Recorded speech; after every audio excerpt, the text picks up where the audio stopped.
vais faire un tout petit propos introductif. Hein. Je ne suis pas sur la photo de départ. Je fais simplement un petit propos et après je suis malheureusement obligé de quitter cette conférence, mais j'aurais sincèrement apprécié de rester. Alors pour ceux qui ne connaissent pas, Louis Josserand, je suis président de l'université et ancien doyen de cette fac de santé. Voilà. La mise en place de ces conférences avec Philippe était quelque chose qui me tenait particulièrement à cœur. Je suis content que ce cycle de débat continue. Je suis particulièrement attaché au thème de ce soir, peut-on, et le encore a peut-être son importance, débattre de tout à l'université.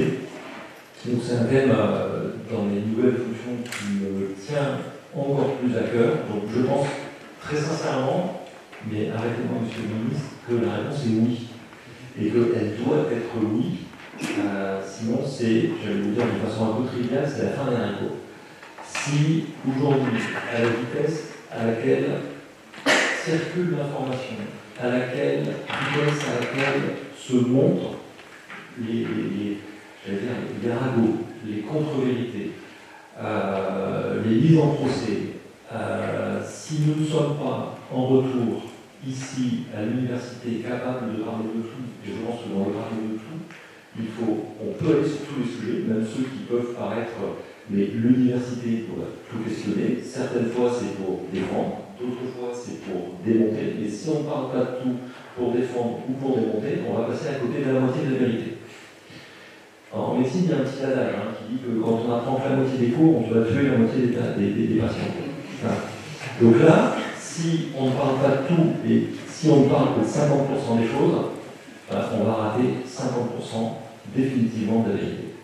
Et on voit très bien, et je le fais pas, et on voit très bien malheureusement, et les exemples regorgent autour de nous, du temps qu'il faut pour créer une contre-vérité, quelques secondes, quelques minutes, un post sur les réseaux sociaux, et le temps derrière qu'il va falloir, et l'énergie qu'il va falloir y mettre pour parvenir à démonter ces éléments-là.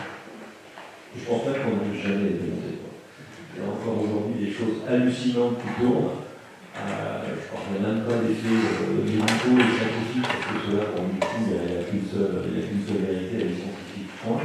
Et dès qu'on arrive à des choses qui sont à droite de la tête, sur des sujets un peu plus SHS, où les interprétations peuvent bouger un petit peu, on arrive sur des choses qui sont complètement ahurissantes en termes de temps passé à monter ou démonter.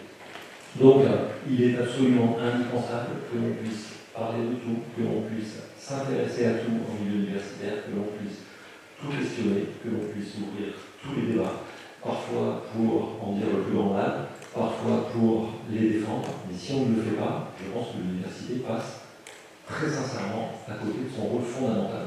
Et que si nous ne parvenons pas, en tant que milieu universitaire, à éclairer les consciences, non pas à dire ce qu'il faut penser, mais à permettre d'apprendre comment penser et comment trier le bon grain du livret. Je pense que là, l'université passe à côté de ses rôles essentiels et nous passons en tout cas de façon certaine à côté de notre rôle social qui est celui de former et de former les esprits et de former les citoyens de demain. Et si nous n'y parvenons pas, je pense que c'est compliqué, ce sera compliqué, parce que là on est en train de parler de la génération scientifique, ce sera compliqué, et on voit le ravage que font cette pensée. Je vais faire un peu de géopolitique très outre-Atlantique. Nous avons un exemple vivant aujourd'hui des risques que ça peut représenter et de ce vers quoi ça peut nous amener. Donc, je pense que nous avons tout intérêt à pouvoir parler de tout, débattre de tout, et oui, nous pouvons encore parler de tout, en tout cas c'est mon point de vue, mais je vous laisserai en débattre et l'expliciter. Voilà, je m'arrête là, sinon je vais être très très long, et je suis attendu pour aller nous occuper d'un autre sujet qui est tout aussi intéressant, qui est l'intelligence artificielle en milieu universitaire et comment mettre en musique l'intelligence artificielle au niveau du VSU pour en faire un élément dynamique. Et là aussi, je peux vous assurer que, mine de rien, cette intelligence artificielle nous ramène aussi à ce débat, et nous ramène aussi à son usage, nous ramène aussi à toutes les contre-vérités qu'elle peut construire si justement on laisse circuler un peu trop de sources d'informations qui ne seraient justement pas forcément hautement recommandable. Voilà, je m'arrête à mon propos. Merci encore à tous ceux qui d'être là. Et puis, je livre maintenant, et Philippe, je te rends la parole pour animer ce débat et cette conférence. Merci. Merci, Monsieur le Président. Merci beaucoup. Merci aussi à notre relais Marie-Ici d'avoir mis en place cette soirée. Je vais vous présenter 3 des 4 intervenants qui vont s'exprimer, puis la 4e va arriver incessamment sous peu. Je vais commencer par Mélanie Clément-Fontaine, qui est vice-doyenne de la faculté de droit de l'Université Pascal Saint-Quentin-en-Yvelines et professeur de droit privé donc à l'UVSQ. Je présente également le professeur David Saint-Charles, qui est prof d'hématologie à l'Université Paris-Cité, hôpital Pompidou, si je ne m'abuse, et également rattaché au laboratoire de la République. Et puis Jean-Michel Blanquer, ancien ministre de l'Éducation, créateur également il y a 3 ans du laboratoire de la République, et puis également attaché au mouvement Jeunesse sans aile, qui va être représenté par Natacha Castelnau-Salomon, qui est en train d'arriver en train et qui devrait arriver incessamment sous peu. Pourquoi est-ce qu'on a choisi de faire cette soirée? Tout est parti d'une frustration, d'une énorme frustration. Il y a quelques mois, on a fait venir ici même Diana Vimeyer-Picasso, qui est la petite-fille de l'artiste Pablo Picasso, et à l'issue de la conférence, qui était sur l'art de Picasso et son rapport vis-à-vis des femmes, vis-à-vis de la création, vis-à-vis du monde, et bien, dans les jours qui ont suivi, une étudiante de l'UFR Simone Veil Santé s'est émue qu'on ait pu donner la parole, non pas à Diana Vimeyer-Picasso, mais évoquer la vie de Picasso et qu'on ait pu parler de lui de façon positive et même parler de lui tout court. On a arrêté évidemment cette étudiante n'avait pas pris la parole au moment même où s'exprimait Diana Vimeyer-Picasso pour poser la question est-il encore légitime de parler de cet artiste qui est en train de tomber parmi plein d'autres artistes maudits. Et il est vrai que le positionnement de Pablo Picasso vis-à-vis de certaines de ses muses était au-delà du discutable, mais on a traité que cette prise de parole n'est pas vue tout de suite. Et on s'est dit avec la doyenne, Marie Estig, qu'il était vraiment légitime de poser une fois pour toutes la question: est-ce que toute parole est libre? Est-ce que toute parole est bonne à dire? Est-ce que toute intervention est possible et licite, que ce soit dans l'université ou que ce soit ailleurs? Et donc, les intervenants ont été choisis dans ce thème-là pour essayer d'aborder de façon multicarte cette interrogation. Et je propose que chacun d'entre eux prenne la parole sur 10 minutes à peu près, donnant son point de vue ou posant des questions supplémentaires. Parfois, il est toujours bien de répondre à une question par une autre question. Ce n'est pas que les jésuites qui font ça. Et ça marche bien, c'est aussi une rhétorique intelligente. Et ensuite, on ouvrira la question à vous, les étudiants qui sont présents ici. Je suis très content qu'ils soient là. Et puis, les enseignants-chercheurs de l'UFR Simone Veil Santé. Et puis, le public, qui n'est ni étudiant ni enseignant-chercheur ici. Donc, je suis content aussi qu'ils soient présents dans un amphithéâtre de fac. Je propose, Mélanie, que M. Saint-Jacques peut faire ou Monsieur Saint-Jacques, ça vous va? Allez, et l'anthropologie en France. Merci beaucoup. Merci beaucoup. Merci beaucoup pour votre invitation. Je suis ravi d'être ici pour essayer, alors peut-être pas de répondre à la question, parce que je pense qu'il est très difficile d'y répondre très simplement, mais je voudrais, avant d'essayer d'y répondre peut-être partiellement, déjà partir de 2 exemples qui sont extrêmement forts sur, je dirais, l'éducation, ce qui se passe à l'université, dans notre manière d'enseigner, mais aussi dans notre manière d'informer, de s'informer et de travailler au quotidien. Le premier exemple que je voudrais citer, c'est l'exemple de la pandémie Covid-19, où grâce aux réseaux sociaux, je dis bien grâce pour l'instant, on va peut-être changer de discours dans quelques instants, mais grâce aux réseaux sociaux, dans les premières semaines de la pandémie, on a réussi à diffuser des recommandations au fur et à mesure que les sociétés savantes les élaboraient, au fur et à mesure que les scientifiques travaillaient sur le Covid-19.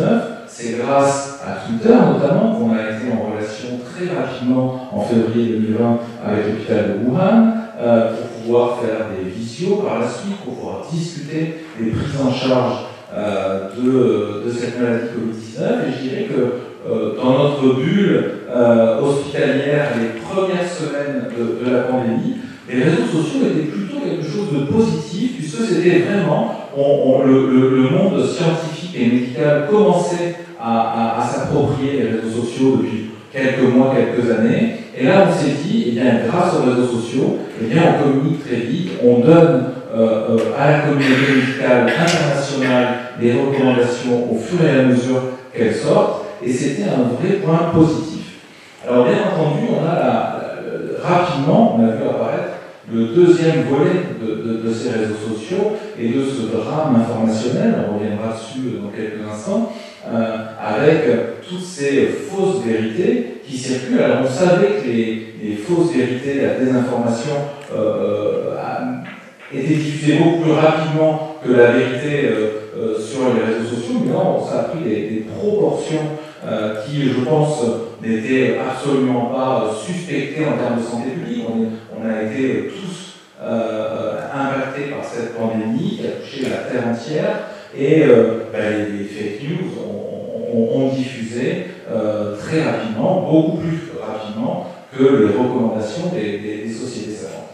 Et donc, clairement, ces réseaux sociaux, on a une double face. Il y avait ce côté information, et on a ce côté des informations. On a quelques exemples à donner de ces réseaux sociaux. Je dirais, j'ai plus très envie d'appeler ça réseaux sociaux aujourd'hui, parce que quand on voit la transformation de Twitter ou même de TikTok aujourd'hui, je crois que c'est eux les vrais médias aujourd'hui. 90% des jeunes aujourd'hui s'informent sur ces réseaux sociaux, donc je crois qu'on peut les appeler des médias aujourd'hui.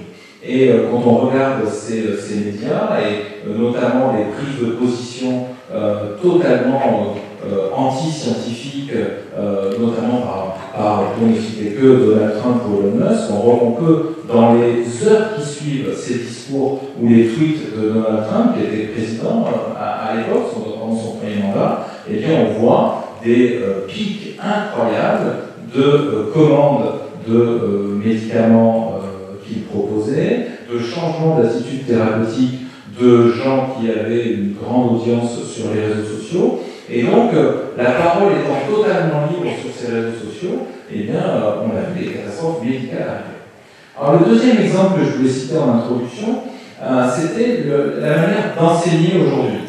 Auparavant, notamment en sciences, en santé, quand on enseigne à l'université, eh bien, on avait l'habitude d'avoir des amphis pleins, d'étudiants qui nous écoutaient, qui écrivaient, et qui, je dirais, accepter ce qu'on leur enseignait comme, je dirais, la vérité.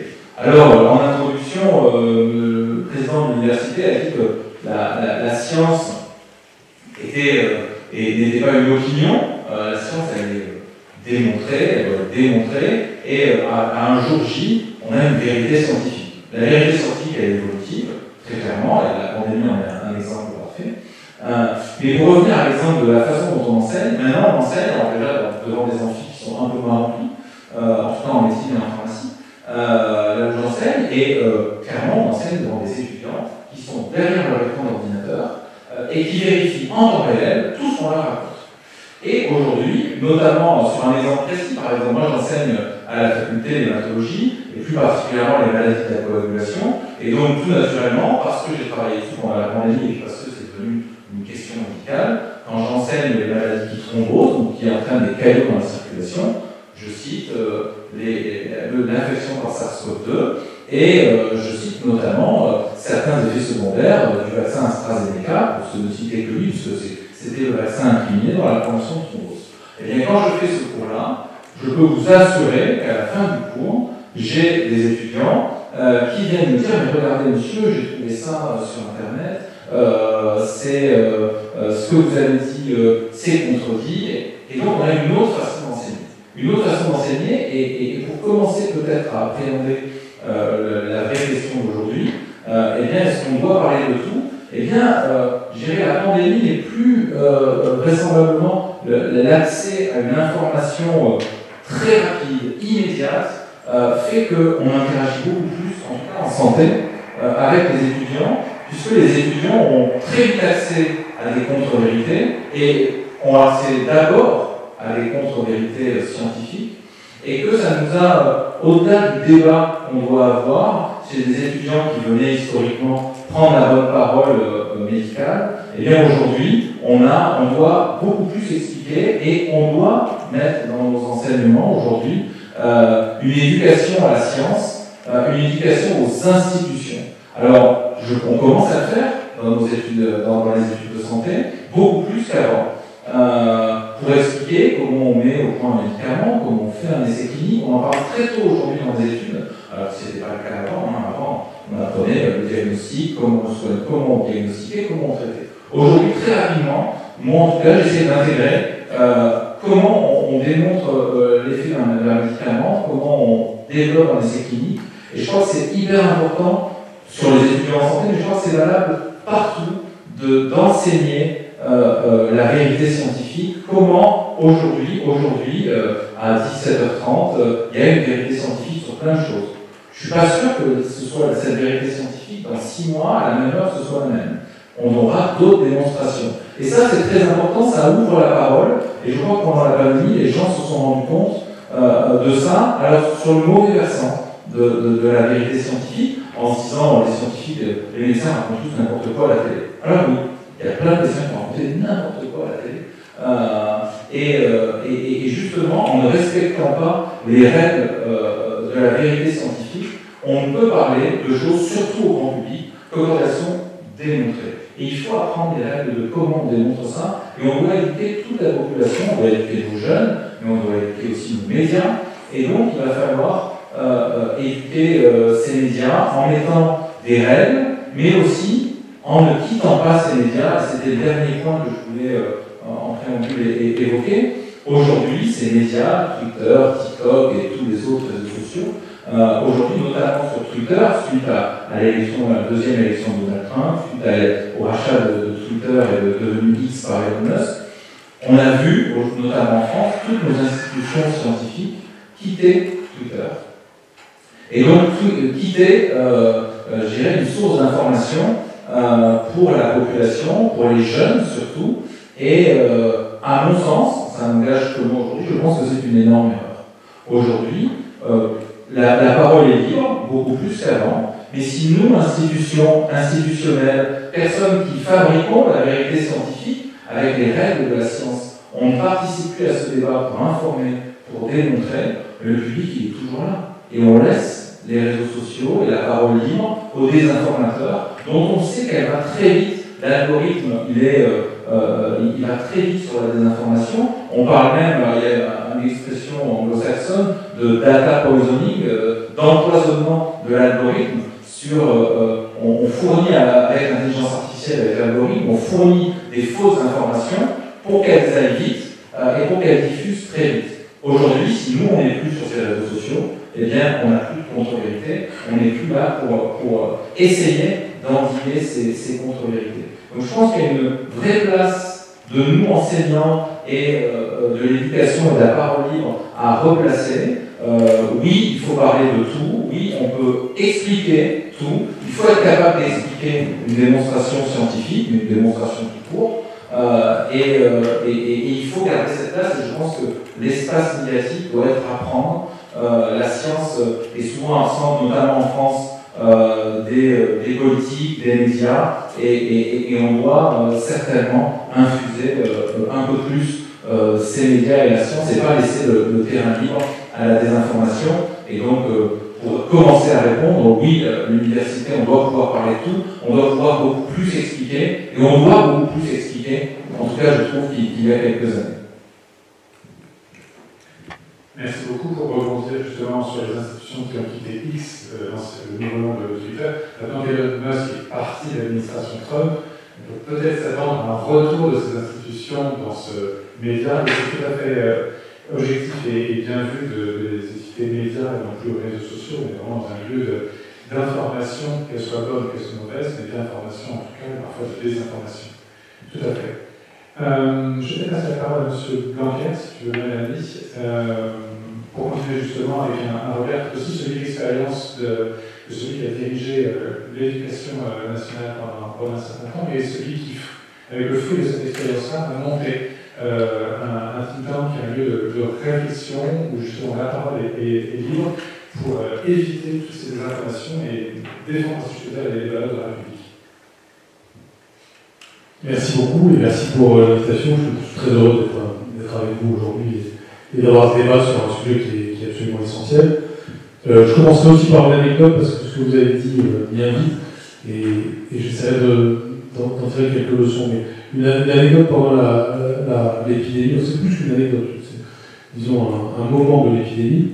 Et c'est pas pour rien qu'on choisit des exemples dans l'épidémie parce que c'est des moments qui ont un peu extrémisé les comportements, extrémisé les tendances qui existent dans nos sociétés. Mais je vais sans doute faire appel à votre mémoire en disant ce que je vais dire maintenant. Mais ce qui est intéressant déjà de voir aussi, c'est à quel point nous tous, moi y compris, nous avons écrasé dans notre mémoire tout ce qui s'est passé pendant cette période-là. Souvenez-vous à quel point chaque jour, la plupart nous étions pendus, enfin moi peu, parce que je ne pouvais pas être d'un des deux côtés de la caméra, si je peux dire, mais on était pendus, suspendus aux nouvelles, chaque micro-élément de l'époque était l'objet de débats, souvent de passion, souvent d'invectives. Et si je prends un moment de cette épidémie, je prends janvier 2021, c'est le moment de ce qu'on appelle la troisième vague, qui déferle sur l'Europe. Et la France a relativement bien géré, je crois, la deuxième vague, ce qui fait qu'elle a un petit peu moins de contamination que les pays voisins. Et on est au mois de janvier, et les pays voisins, notamment l'Allemagne, par exemple, commencent à fermer une série d'institutions et on commence à parler de fermer les écoles. Et vous vous en souvenez sans doute, j'étais quand même assez raide sur cette question, c'est-à-dire que je pensais que c'était la dernière chose à faire, était de fermer les écoles. Ce qu'il y avait à dire à ce moment-là, qui que nous soyons, le ministre de l'Éducation, un médecin, un ministre d'un autre domaine, ne pouvait d'abord être habité que par le doute et l'humilité. Nous étions en situation d'incertitude. C'est la première chose à dire. Que l'on soit scientifique ou que l'on ne soit pas scientifique. Normalement, encore plus si on est un scientifique. Parce que quand on est un scientifique, on a la culture du doute. On sait c'est ce que vient de dire Denis Saint-Jacques, la réalité scientifique d'aujourd'hui peut encore évoluer. Donc ça ne veut pas dire qu'on est dans l'incertitude complète. On a des choses qu'on peut dire et puis des choses sur lesquelles il faut savoir avoir du doute. Or là, c'était tout à fait le cas, c'est-à-dire, c'est typiquement les dilemmes moraux, politiques que l'on peut avoir, c'est-à-dire, faut-il fermer ou pas, quel arbitrage on a à faire entre l'intérêt des enfants d'un côté, les risques de contamination supérieure de l'autre, etc. Mes critères étaient, pour ma part, très clairs. L'intérêt des enfants, c'est mon rôle en premier. Je pense qu'une société qui va bien est une société qui met d'abord ses enfants en priorité. Et bien entendu, pas à n'importe quel prix. Et d'ailleurs, lors du premier confinement, on a quand même fermé les écoles lorsqu'un certain degré était atteint. Le fait est que, avec les éléments dont je disposais, y compris d'ailleurs en lien avec la Société française de pédiatrie, je tenais une position ferme qui était on ne ferme pas les écoles. Sur les plateaux de télévision, et notamment l'information continue, il y avait des scientifiques, des médecins qui s'exprimaient à cette époque, et j'ai en tête l'une d'entre elles, dont je ne dirai pas le nom, qui, déjà, sur la simple forme de son expression, n'était pas au bon endroit. C'est-à-dire qu'elle était sur un registre. Alors que moi, homme politique, je m'exprimais, certes avec une certaine raideur sur ma condition, mais en même temps, on avait des temps qu'il y avait du doute, une personne comme celle-là était dans l'incertitude. Et c'était sans appel ce qu'elle disait. Et qu'est-ce qu'elle disait? Elle disait, il faut absolument fermer demain. Blanquer est un assassin, c'est en plus un menteur, et il nous emmène tous au désastre, il faut fermer tout de suite, je le dis. Et quand vous êtes dans cette situation, vous, le ministre de l'Éducation nationale, d'abord vous allez répondre à cette dame, sinon vous rentrez dans une mêlée qui est contre-productive, et vous faites ce qui vous semble être votre devoir, c'est-à-dire vous tenez votre ligne. Et toute la journée, vous êtes insulté, tous les jours, par cette personne comme par d'autres, et sur un registre qui déjà sur la forme n'est pas le bon, et qui sur le fond mériterait une vraie disputation, une vraie discussion, quels sont nos arguments, etc. Maintenant, nous sommes 4 ans plus tard. Je le dis très clairement, entre elle et moi, qui avait raison? Votre serviteur. Et voilà, on sait aujourd'hui que, grâce à ça, on a fermé 3 fois moins que les Allemands, 12 semaines en France, 38 en Allemagne, 38 en Italie, et ainsi de suite. On sait exactement que c'est ce qu'il fallait faire. Si c'était moi qui avais tort, qui avais eu tort, aujourd'hui je serais en prison. Cette dame a eu tort, et elle était extrêmement radicale dans sa façon d'exprimer. Elle n'en paye aucune conséquence. Et d'ailleurs, je ne demande pas qu'elle en paye, quand bien lui fasse. Mais elle continue, et elle peut continuer sa vie. Autrement dit, ce que je veux souligner au travers de ça, c'est qu'il y a une asymétrie dans un certain nombre de situations dans la vie démocratique, une asymétrie de la vérité et une asymétrie de la responsabilité. Et qu'il faut en avoir conscience, et qu'il faut en permanence mettre un grand bain de rationalité face à la foire aux émotions qui se présente à nous. Et la foire aux émotions, elle peut être le fruit de n'importe qui, y compris de personnes très crédibles qui peuvent arriver en blouse blanche. Dire cela n'est pas du tout décrédibiliser la parole scientifique, au contraire, c'est être exigeant vis-à-vis de la parole scientifique et vouloir que les critères scientifiques, les critères disons, de la rationalité, irritent davantage le débat public. Donc je commence par cette anecdote qui n'est pas une anecdote simple d'ailleurs, hein, il y a plusieurs enseignements que l'on peut en tirer, mais pour dire que ça n'est pas facile de réussir à avoir les conditions de l'expression libre, que ce soit en milieu général ou en milieu académique. Mais normalement, je dis bien normalement, le milieu académique doit donner l'exemple. Et c'est pas toujours le cas, et ça doit redevenir le cas. Alors, c'est la deuxième partie de mon propos. Qu'est-ce que ça veut dire donner l'exemple de la liberté d'expression et de la capacité à débattre? D'abord, c'est réfléchir à la notion même de liberté. La notion de liberté n'est pas une notion simple. Ce que nous souhaitons, je pense, tous ardemment, c'est la liberté maximale de chacun, laquelle s'arrête là où commence celle d'autrui. Probablement, cette définition est relativement admise. La liberté de l'être humain est quelque chose en perpétuelle construction. Un nourrisson qui vient de naître a une liberté très relative. Ce qui fait notre condition humaine, c'est que nous déployons sans arrêt notre liberté grâce à l'éducation en particulier, grâce à l'interaction avec les autres. Et donc le paradoxe de la condition humaine, c'est que vous vous élevez en liberté par la contrainte. Claire, le système éducatif, par exemple, c'est un système de contrainte, il faut s'asseoir sur une chaise, écouter, apprendre, etc. Et l'élève n'est pas dans la même situation que le maître en sait plus que l'élève, et va progressivement, il va faire don de liberté à l'élève, il va transmettre de la liberté à l'élève, parce qu'il va lui transmettre de la connaissance, laquelle va permettre à cet élève d'être de plus en plus autonome, de devenir un adulte, et même une fois adulte, on est tous dans la situation d'avoir à apprendre toujours davantage, et plus on apprend, mieux on va se mouvoir dans le monde, et c'est j'espère, la démarche la plus répandue. Donc il y a quelque chose d'intrinsèque à la liberté qui est le fait qu'elle est en construction perpétuelle, et que la liberté d'expression, le fait de pouvoir avoir des différences entre nous et de débat, nourrit la liberté. Donc normalement, quand quelqu'un dit quelque chose qui ne nous plaît pas, on devrait plutôt en être heureux, puisque ça vient nourrir la liberté, notre liberté et la liberté collective. Et donc, il y a un statut particulier de la liberté dans la condition humaine, et les êtres humains, avec le temps qui passe, ont créé des institutions de savoir. C'est la bibliothèque d'Alexandrie, c'est la Sorbonne, Oxford et Bologne au XIIIe siècle, c'est ensuite toute une série d'institutions, pas seulement d'ailleurs dans les pays occidentaux, et progressivement on a inventé des règles de la disputation. Ça n'a pas été facile.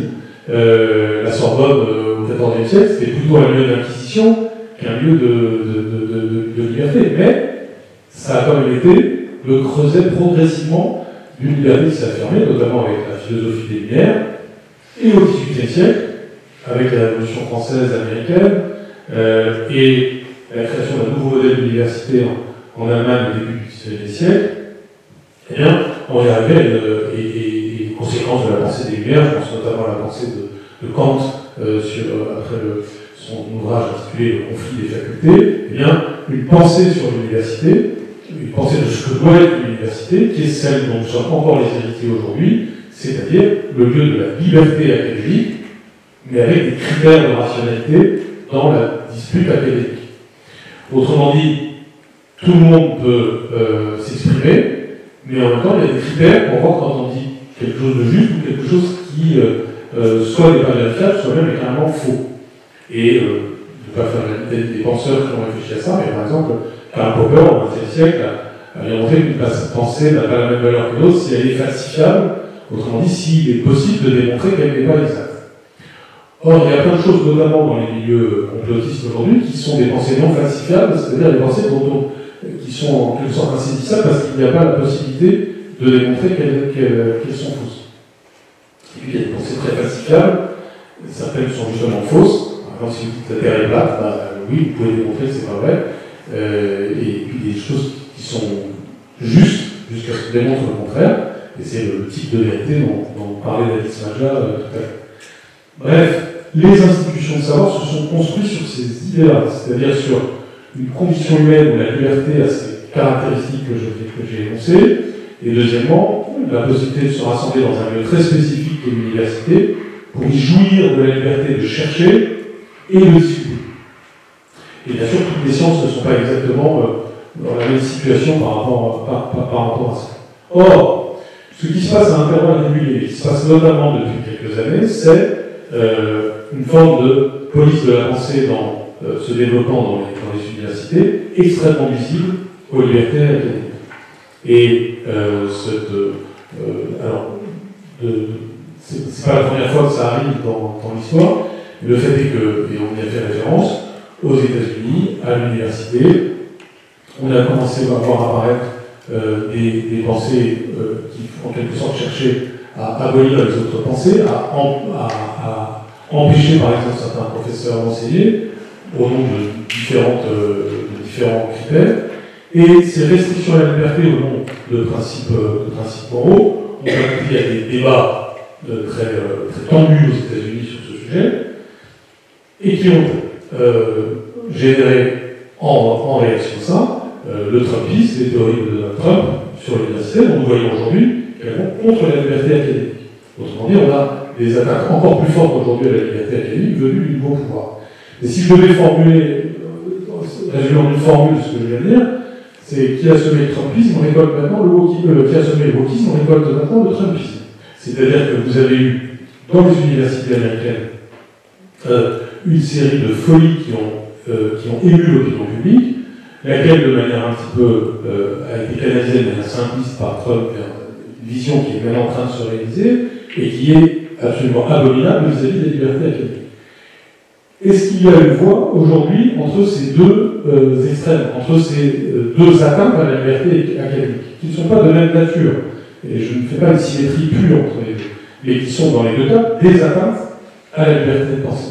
Là, je pense que oui, mais que ça suppose beaucoup de capacité à se ressaisir de la part des milieux académiques en particulier, et de façon générale de la part des sociétés civiques. C'est-à-dire qu'on doit considérer comme précieuse au dernier degré, la liberté académique au sein de chaque université. Et que cette liberté académique suppose la tolérance entre les points de vue et des critères de discussion lorsqu'il y a des débats scientifiques, ça va de soi dans le domaine de la recherche, mais même lorsque la discussion est politique et où il y a la place pour différentes façons de penser. Et ceci donc suppose que le cadre soit bien défini, mais il y a échec à partir du moment où quelqu'un est interdit d'expression, interdit de penser, interdit de diverger dans un milieu académique donné. Il y a échec quand, dans le domaine des sciences humaines, tout le monde pense la même chose, par exemple dans une faculté de sciences sociales. Mais si tout le monde vote par exemple la même chose aux élections générales dans une faculté, c'est pas très bon signe. Que ce soit à gauche ou à droite, je trouve qu'en général plutôt à gauche qu'à droite, mais que ce soit à gauche ou à droite, c'est pas un très bon signe. Il faut aimer être dans un milieu où il y a de la diversité de pensée. Si on trouve que toute personne qui pense différemment est à exclure, si par exemple vous êtes en désaccord avec ce que je suis en train de dire, forcément des gens d'accord et des gens en désaccord en ce moment même avec ce que je suis en train de dire, si ceux qui sont en désaccord pensent qu'il faut que j'arrête de parler et que je m'en aille, c'est quand même un échec. Et si tout le monde est d'accord avec ce que je viens de dire, c'est pas une complète réussite, ou alors j'étais magnifiquement convaincant. Mais en tout cas, c'est pas ce que je désire particulièrement. Ce que je désire, c'est entendre des arguments, des gens qui peut-être parmi vous vont dire oui, je suis bien d'accord parce que j'ai vécu une chose qui ressemble, ou je suis complètement en désaccord parce que c'est pour telle ou telle raison. Mais ce qui est important, c'est qu'on se respecte mutuellement, qu'on prenne au sérieux les arguments des autres. Il est important aussi que les étudiants soient dans cet état d'esprit, et que cet état d'esprit a deux dimensions. Une dimension que quand on est étudiant, et là c'est les exemples que donnait David Smaja aussi, normalement on est là quand même pour apprendre. Donc la parole du professeur, elle reste une parole qui doit être d'abord écoutée pour essayer de progresser. On va avoir la complexité de la discuter, mais il faut déjà se donner des outils. Il n'y a pas une horizontalité des choses. Là, les critères de la science ne sont pas exactement les mêmes critères que les critères de la démocratie. C'est deux registres différents. Donc on est là pour apprendre, et deuxièmement, on est là pour discuter et pour apprendre à argumenter. Et ça aussi, c'est quelque chose qui suppose que les règles soient respectées, notamment les règles de tolérance, c'est-à-dire que, sous réserve qu'on n'est pas dans le racisme ou l'antisémitisme ou des sujets de ce type, eh bien, on doit pouvoir exprimer ce que l'on a exprimé. Donc on a un enjeu aujourd'hui finalement de retour à l'équilibre, de retour à une vision posée, ouverte, qui fait droit à la liberté, à la tolérance, et qui se réjouit des différences de point de vue, et qui refait de l'université la matrice de cette capacité démocratique. Et je terminerai par là. Quand ça ne va pas bien à l'université sous cet angle-là, c'est que ça ne va pas bien dans la société en général. L'université est à l'image de la vitalité démocratique du reste du pays. Le fait qu'aujourd'hui, en France, aux États-Unis ou ailleurs, il y ait une sorte de malaise autour de ça, et des inquiétudes sur la possibilité de liberté d'expression, c'est un élément qui doit nous inquiéter. Alors, contrairement aux invitations, je ne vais pas parler du laboratoire de la pub, mais j'en parlerai après dans d'autres interventions. En tout cas, je pense qu'il faut être très vigilant, c'est pourquoi le sujet que vous avez décidé d'aborder aujourd'hui est très important, parce qu'en fait, c'est la condition sine qua non pour la santé démocratique d'un pays, et l'université est au cœur de ça. Je dis peut-être un demi-mot sur le laboratoire de la République, puisque j'ai le micro, mais si nous avons créé le laboratoire de la République, c'est évidemment dans cet état d'esprit, c'est-à-dire dans l'idée que les valeurs de la République, c'est-à-dire la devise républicaine et la laïcité, sont des valeurs essentielles pour la liberté. Je rappelle que la laïcité, c'est ce qui doit permettre à tout le monde d'avoir sa liberté de conscience, sa liberté de croire ou de ne pas croire, et que donc ça suppose que cette liberté s'arrête là où commence celle des autres. On doit être extrêmement vigilant de nos jours, puisqu'il y a des atteintes à cette liberté, et que pour cela, il faut que les étudiants soient eux-mêmes mobilisés dans ce sens, et mobilisés dans un sens là encore constructif, calme, ouvert. C'est-à-dire comment moi, étudiant, je me forme à ce que sont les valeurs de la République, la laïcité, comment on organise des débats autour de ces questions, comment est-ce qu'on permet à tout le monde d'être lui-même, d'être elle-même et de s'épanouir dans l'université grâce à ça. Et donc c'est pas seulement la vie pédagogique courante qui le permet, c'est aussi la vie étudiante, et donc les débats qu'on peut organiser. Donc on a créé plusieurs antennes dans différentes universités, je serais très heureux qu'il y en ait une ici aussi, qui permettent d'avoir des cycles de conférences, qui permettent d'avoir un engagement des étudiants sur les sujets républicains. Et pour moi, là aussi, ça me paraît essentiel, parce que c'est ça qui fait la matrice d'une démocratie, c'est d'avoir des étudiants qui sont engagés, et qui sont engagés dans la lignée de la pensée républicaine qui fait que nous sommes là, quand même, qui fait que nous existons, nous ne venons pas de nulle part, au nom d'une histoire qui a été longue et ardue, pour arriver à ce système de liberté qui est le nôtre aujourd'hui. Et ce système de liberté, il n'est pas donné comme l'air qu'on respire, il est construit, et il se construit génération après génération. Donc il est très important que les générations nouvelles, les étudiants en particulier, soient imprégnés de ces principes républicains et les fassent vivre pour inventer à leur tour tous les défis, toutes les réponses aux défis de notre époque qui sont extrêmement importants, parfois inquiétants mais aussi intéressants. Et ça suppose pour ça justement une armature intellectuelle, une armature de valeurs et le laboratoire de la République se propose de contribuer à ça. Voilà, merci. Merci beaucoup. Pendant que Natacha vient nous rejoindre, je passe la parole à Mélanie, qui va nous donner son regard cette fois-ci peut-être plus de juriste vis-à-vis de cette liberté à la fois de pensée et surtout de parole. Merci. Merci. Alors, c'est un sujet qui a déjà été abordé sous plusieurs angles. Le mien est celui d'une universitaire, donc professeur de droit, face à des étudiants qui abordent tous les sujets en droit, puisque le droit est le reflet de la société. Donc il n'y a pas de tabou, il n'y a pas de sujet tabou. Et je me souviens d'un cours d'introduction au droit, face à 400 étudiants, et je parle des questions de changement de sexe, si ça peut entraîner un changement de nom, etc. Et je sens une certaine émotion dans l'amphi. On sent vibrer l'amphi dans le théâtre. Et j'explique à mes étudiants qu'on va effectivement aborder tous les sujets en droit.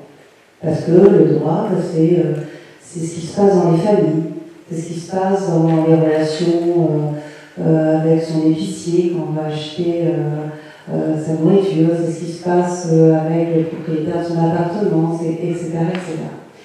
Et donc, c'est extrêmement important d'avoir cette liberté d'expression pour un enseignant. Alors, quel est le cadre de cela? Eh bien, on a un principe qui est la liberté d'expression. La liberté d'expression, c'est le grand principe dont tout le monde a entendu parler, et comme ça a été dit, c'est une liberté qui n'est pas absolue, c'est-à-dire qu'elle a des limites. Les limites, eh bien, ce sont les droits aussi des autres. Donc quand on exerce la liberté d'expression et qu'on porte préjudice à autrui parce qu'on l'a insulté, parce qu'on l'a diffamé, eh bien on peut engager sa responsabilité. Mais le risque de poser des limites, c'est qu'il y ait de l'autocensure, c'est qu'on n'ose plus dire parce que peut-être que l'on sera condamné pour ce qu'on a dit. Et donc c'est toute l'histoire de la liberté d'expression. L'histoire de la liberté d'expression, ça a été de trouver le bon curseur entre ce qui est bon de dire ou ce qui est mal dit, mais mieux vaut ça que de ne pas dire, et les limites qu'on va poser pour protéger les individus, pour protéger la société, pour protéger la démocratie. Et la conjoncture actuelle rend encore plus difficile ce curseur. Pourquoi? Parce qu'on a évoqué les réseaux sociaux et on sait que la désinformation peut entraîner des risques considérables, non plus que pour les individus, mais même pour nos démocraties et notre état de droit. Et on a vu effectivement que ça peut avoir une incidence sur l'équilibre d'un État. Et donc, la question est de savoir s'il faut interdire certaines propagations d'informations qui pourraient déstabiliser un État. Et donc, il faut définir ce qu'on interdirait. Parce que si on définit ça pas bien, à ce moment-là, on crée un climat de censure. Et donc, c'est un sujet qui est extrêmement ténu et qui va se décliner pour toute question qui touche à la liberté d'expression. Donc le principe, c'est que l'on peut tout dire. L'exception, c'est quand l'intérêt auquel on pourrait porter atteinte avec ce qu'on dit devient supérieur à l'intérêt de pouvoir tout dire. Donc on va faire une balance des intérêts, on prend une balance, on met la liberté d'expression d'un côté, puis d'autres intérêts en face, et puis on voit où ça penche, et c'est comme ça qu'on va trancher. Quand je dis 11, ça va être souvent le juge qui va trancher avec ces critères. Alors, en tant que... on a invité aux États-Unis qui ont un principe, qui est le premier amendement dont on a tous entendu parler, qui place la liberté d'expression vraiment au cœur de la Constitution américaine et qui a souvent été brandi pour dire pas de censure. Pas de censure, et c'est ce qui est évoqué aujourd'hui par les grandes entreprises qui proposent des services en ligne, en disant nous on ne veut plus même contrôler les échanges sur nos réseaux. Et donc tout va pouvoir se dire. Alors on peut répondre à ça en disant s'il y a beaucoup de bêtises, de désinformation sur ces réseaux, on peut contrebalancer avec des vérités scientifiques, bien entendu, c'est ce qu'on fait, mais ce n'est pas forcément ces vérités qui sont les plus entendues sur les réseaux. On en est bien conscient. Et donc c'est pour ça que l'université a un rôle capital, celle de développer l'esprit critique de la population. C'est-à-dire admettre qu'il y a énormément d'informations et qu'il va falloir faire le tri dans cette information. Et pour savoir faire le tri dans cette information, eh bien, on va permettre à nos étudiants de décrypter cette information, de déterminer la source de cette information, d'où elle provient, et ça peut donner déjà une idée sur la méthode selon laquelle elle a été produite. Est-ce que c'est l'opinion en vue d'imposer un dogme, une vérité non discutable, ou alors est-ce que c'est quelque chose qui a été produit après un raisonnement scientifique et qui peut être contredit par un autre raisonnement scientifique, etc. Donc en fait, c'est de conduire nos étudiants non pas à apprendre ce qu'on leur livre en cours d'amphi, mais plus encore d'avoir cet esprit critique par rapport à les informations qui leur sont communiquées. Donc moi je vous rejoins sur le fait que en tant qu'enseignant, notre responsabilité n'est pas tant de transmettre du contenu, mais plutôt de transmettre de la méthode et donc des esprits bien faits plutôt que bien remplis. Voilà. Autre point qui me semble intéressant d'aborder ici, c'est notre responsabilité en tant qu'enseignant-chercheur. On a deux casquettes. On enseigne devant un public captif. Moi, je le considère captif parce que ce sont des étudiants qui dépendent de nous pour évoluer d'année en année dans leurs études et dépendent de notre évaluation. On sait qu'ils sont captifs quand ils sont dans un amphi et ils sont obligés de nous écouter quelque part. Alors ils peuvent avoir un esprit critique sur ce qu'on dit, mais ils sont quand même captifs. Et puis on a une autre casquette, celle de scientifique, où on va écrire des articles, on va faire des conférences, etc. Et là, on n'a pas du tout un public actif. Certains vont nous lire, pas assez, à chaque fois on leur répétera. Certains vont nous écouter, mais personne n'est obligé de nous écouter et de nous lire quand on s'exprime en tant que chercheur. Et donc je pense que notre liberté d'expression, elle doit s'exercer différemment selon la situation. D'un côté, en tant que chercheur, on est absolument libre et responsable de ce qu'on dit. Donc si on est mauvais scientifique, si on affirme des choses qui vont pouvoir être contredites très rapidement par nos collègues, etc., on prend la responsabilité de nous ridiculiser en tant que chercheur médiocre. Ça, c'est notre affaire.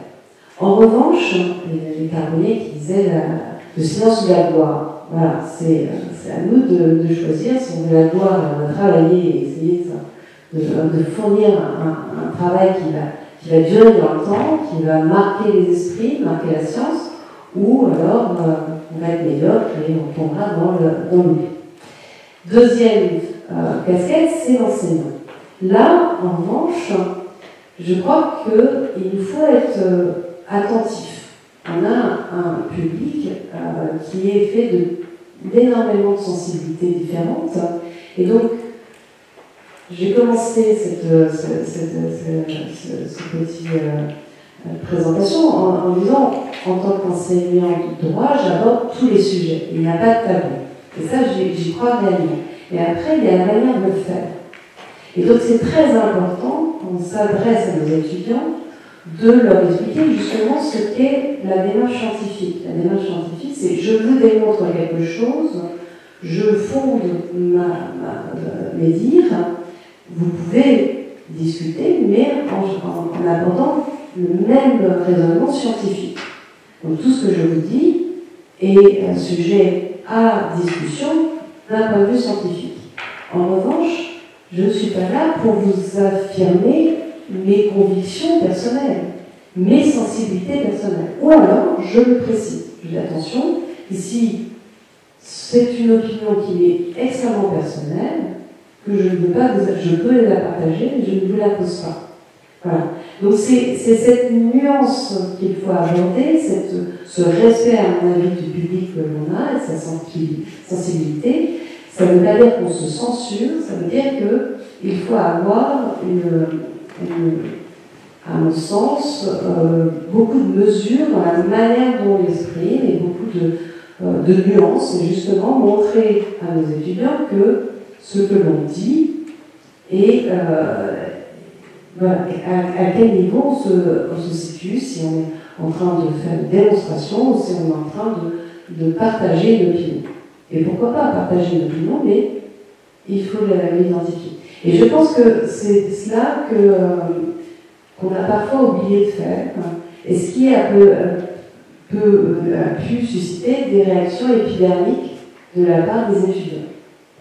Alors, lorsque ça a pour incidence d'empêcher des tiers de s'exprimer, là je dis non, mais en revanche, qu'il y ait une remise en question de la figure d'autorité qui ne laisse pas place au débat scientifique, là je serais plutôt d'accord de casser cette figure d'autorité qui oublie qu'on est dans un rapport d'échange scientifique et que parfois les étudiants peuvent être tout à fait aptes, justement, si on les a bien, si on a bien rempli notre fonction d'enseignant, ils sont aptes à nous contredire scientifiquement.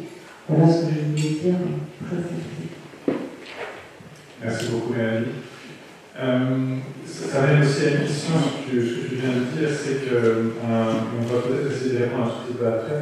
Quand un enseignant dit, ou une personnalité publique, et notamment dans une enceinte universitaire, dispense une donnée qui est erronée et qu'elle peut mettre éventuellement en danger la vie d'autrui, par exemple par de mauvais traitements, par un mauvais contexte curatif ou autre chose, est-ce que cette personne-là peut vraiment continuer à exercer ou autre? Et ça, on l'a vu notamment pendant le Covid. On ne va pas forcément faire la réponse maintenant, mais peut-être qu'on essaiera en tout cas de trouver cette réponse collectivement un petit peu après. Je vais laisser la parole à Natacha Salomon, qui est directrice générale de l'association Jamais sans elle, qui va s'exprimer maintenant sur ce sujet. Merci à toi. Merci Philippe, merci pour votre invitation. J'ai participé. J'ai pris un peu plus l'angle en ce qui me concerne de comment on rend compte de la complexité à l'heure des réseaux sociaux. Parce que les réseaux sociaux, je les connais très bien, Jamais sans elle bien là. Mais avant, je vais peut-être expliquer un petit peu ce que c'est le mouvement que je dirige. Et donc, c'est un mouvement qui rassemble des femmes et des hommes qui agissent pour l'égalité réelle. Et c'est une association qui agit donc concrètement pour la mixité et l'égalité, notamment pour la visibilité des femmes, une gouvernance partagée, la féminisation des métiers du numérique et scientifique aussi, et pour une mixité effective dans les entreprises. Donc c'est un aspect vraiment très d'action, du féminisme d'action. Et elle a été fondée par des entrepreneurs qui sont masculins et féminins. Et pour nous, le féminisme est un humanisme et on assume totalement le fait d'être universaliste. On veut aussi briser le plafond de verre, etc. Mais l'élément, j'allais dire, caractéristique de notre association, ce sont des hommes et des femmes qui agissent ensemble pour développer une culture de l'égalité au sein des entreprises, institutions et aussi du monde politique et pour faire évoluer les mentalités et changer les comportements. Donc aujourd'hui, cette approche déjà au départ d'associations féministes universalistes qui unit des femmes et des hommes, déjà c'est une particularité, une spécificité. Et il y a un aspect très concret, c'est qu'on mène des actions réelles. Et ce que je remarque aujourd'hui, c'est que dans le débat, en général, on oublie l'action réelle. C'est-à-dire qu'on est très souvent tourné vers des dénonciations, vers des réductions de débats, des simplifications, et peu sur l'action, comment on transforme la société. Et je trouve que c'est intéressant de remarquer que, en fait, l'université, puis les cercles de débat, devraient pouvoir permettre aussi de réfléchir non seulement, évidemment, au développement de la connaissance, mais aussi à comment agir dans la société. Et Et ce volet concret de l'action est de plus en plus dilué dans la société dans laquelle on est, notamment en réseau des réseaux sociaux, mais pas seulement. Et dans le cadre donc, de Jamais sans elle, par exemple, on a une idée très concrète qui est de faire en sorte que les dirigeants masculins interviennent seulement dans un panel, dans une conférence, dans un plateau de télévision, seulement si elle a la mixité, seulement si elle est femme, c'est pour ça que ça s'appelle Jamais sans elle. Et donc, c'est ce qui permet aussi de faire levier, et il y a eu un certain impact dans les lieux politiques, médiatiques, aussi des événements.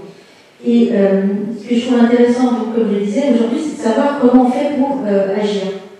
Et moi, je m'interroge vraiment sur les réalités alternatives. De plus en plus, on entend parler du débat, où on ne parle pas des faits. On parle d'une opinion, où en tout cas on réagit par rapport à des émotions, et moins seulement à partir des faits. Donc déjà, on n'est plus dans un espace commun où on peut débattre pour savoir comment on veut agir. On débat de moins en moins de la stratégie pour atteindre les objectifs. Donc comment on fait pour changer la société. On compare de moins en moins, en fait, aussi les méthodes et les résultats.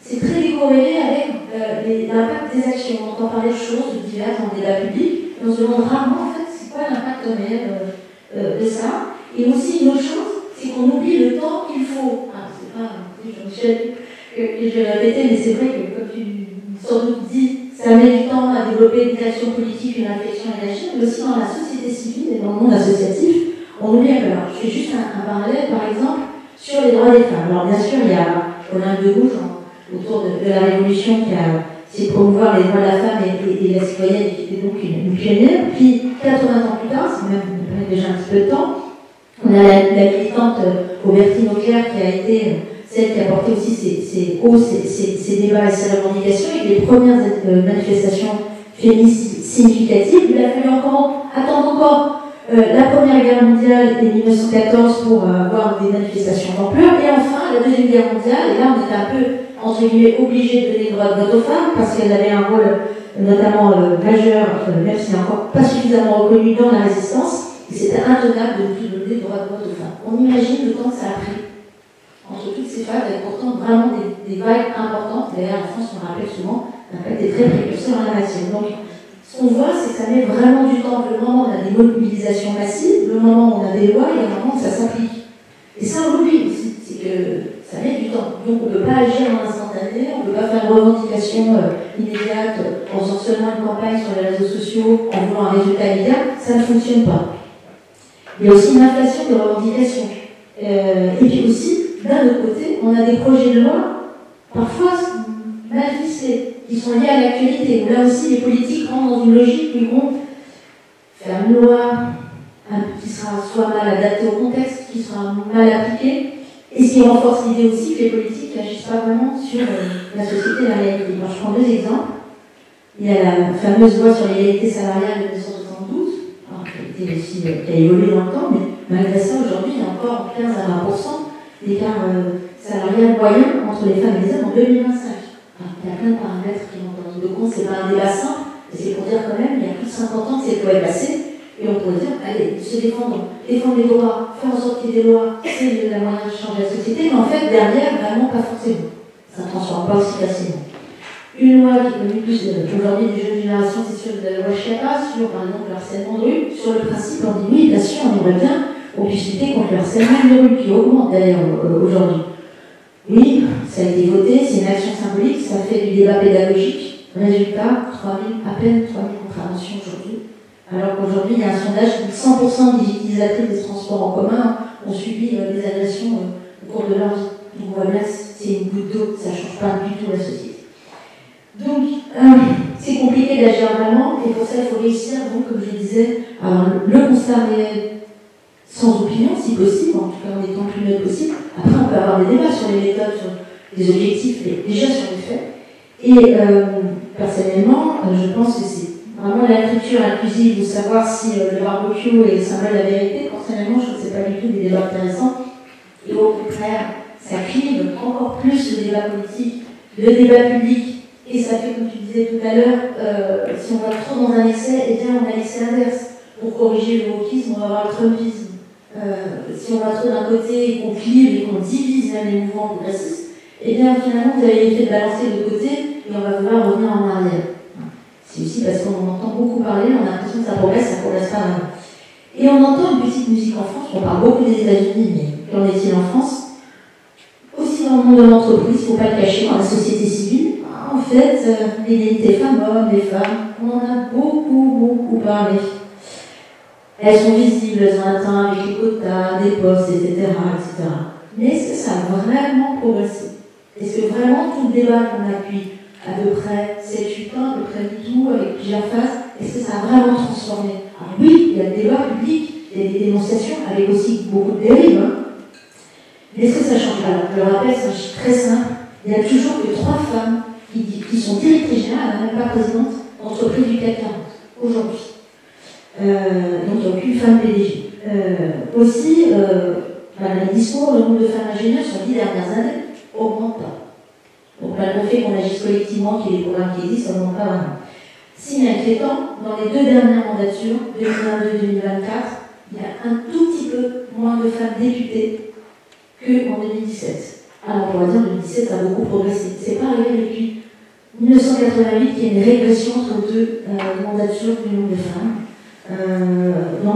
qui siègent à l'Assemblée nationale. Et pour la première fois depuis 50 ans, il y a proportionnellement moins de femmes députées que de sénatrices. C'est pas beaucoup, hein, c'est pas des grands pourcentages, mais ça montre quand même c'est difficile. Pareil au Parlement européen, la mandature, moins de femmes au Parlement européen, c'est pas arrivé depuis 50 ans. C'est des petites indications qui montrent malgré le fait qu'on parle beaucoup de ces débats, qu'il y a beaucoup de polémiques sur ces débats, les progrès sont lents. Donc ça demande du temps et de la détermination.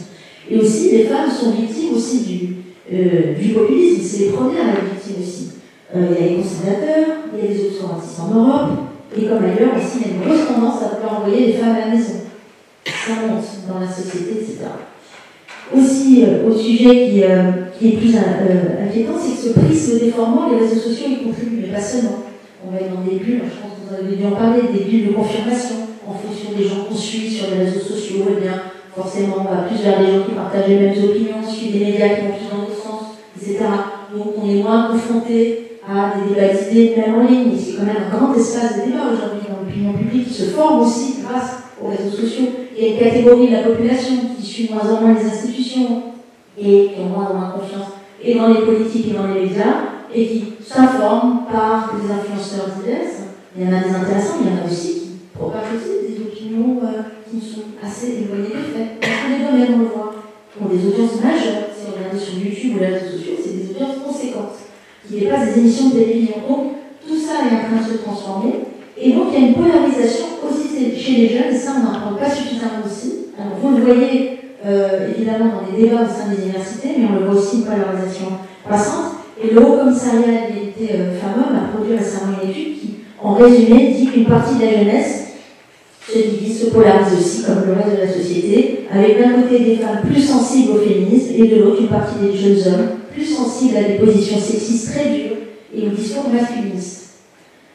Donc c'est une résurgence aussi des stéréotypes que l'on voit apparaître aussi chez les jeunes. Et il y a aussi une récente étude, je vous invite à la consulter si vous intéresse, de France Stratégie qui vient d'être publiée, qui montre par exemple que chez les 18-24 ans, il y a un développement aussi des stéréotypes. Donc c'est pas parce qu'on est plus jeune, plus ouvert, qu'on dit que c'était aux générations qui ont suivi. Parfois c'est une petite musique aussi qu'on entend. Ah, vous voyez, c'est les camions d'entreprise, les quadras, les cacas, une fois qu'ils auront avancé, où on arrivera, les choses vont changer.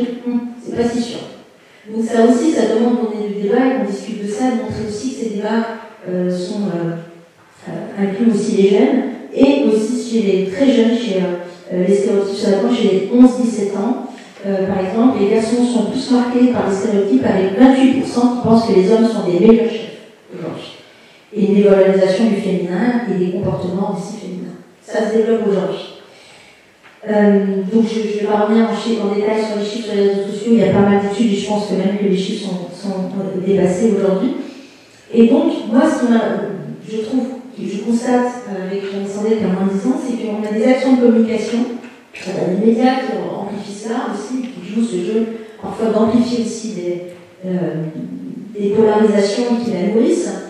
Et ce n'est pas des actions qui changent la réalité. Et donc on vit un petit peu de plus en plus dans des réalités alternatives, on a moins d'espace commun pour débattre, même si on peut bien sûr ne pas être d'accord, hein, ça n'a rien d'affaiblir. Donc on a besoin de débattre, de chercher des actions concrètes, et ce ce que je constate en tout cas de notre niveau, de notre mouvement, c'est qu'on essaie de vraiment trouver qu'est-ce qui fait levier. De pas seulement faire du plaidoyer en disant il faudrait ceci, cela, etc. Et puis aussi d'avoir du pragmatisme. Et je trouve inquiétant vraiment cette distance qui se fait avec des fake news, des détournements sémantiques, des manipulations.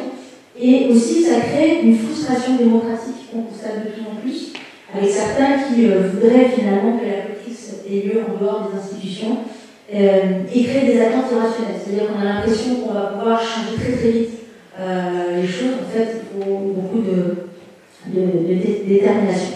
Alors là, je fais un constat un petit peu inquiétant général. Alors, il y a des moyens d'agir, il y a des gens qui cherchent à agir.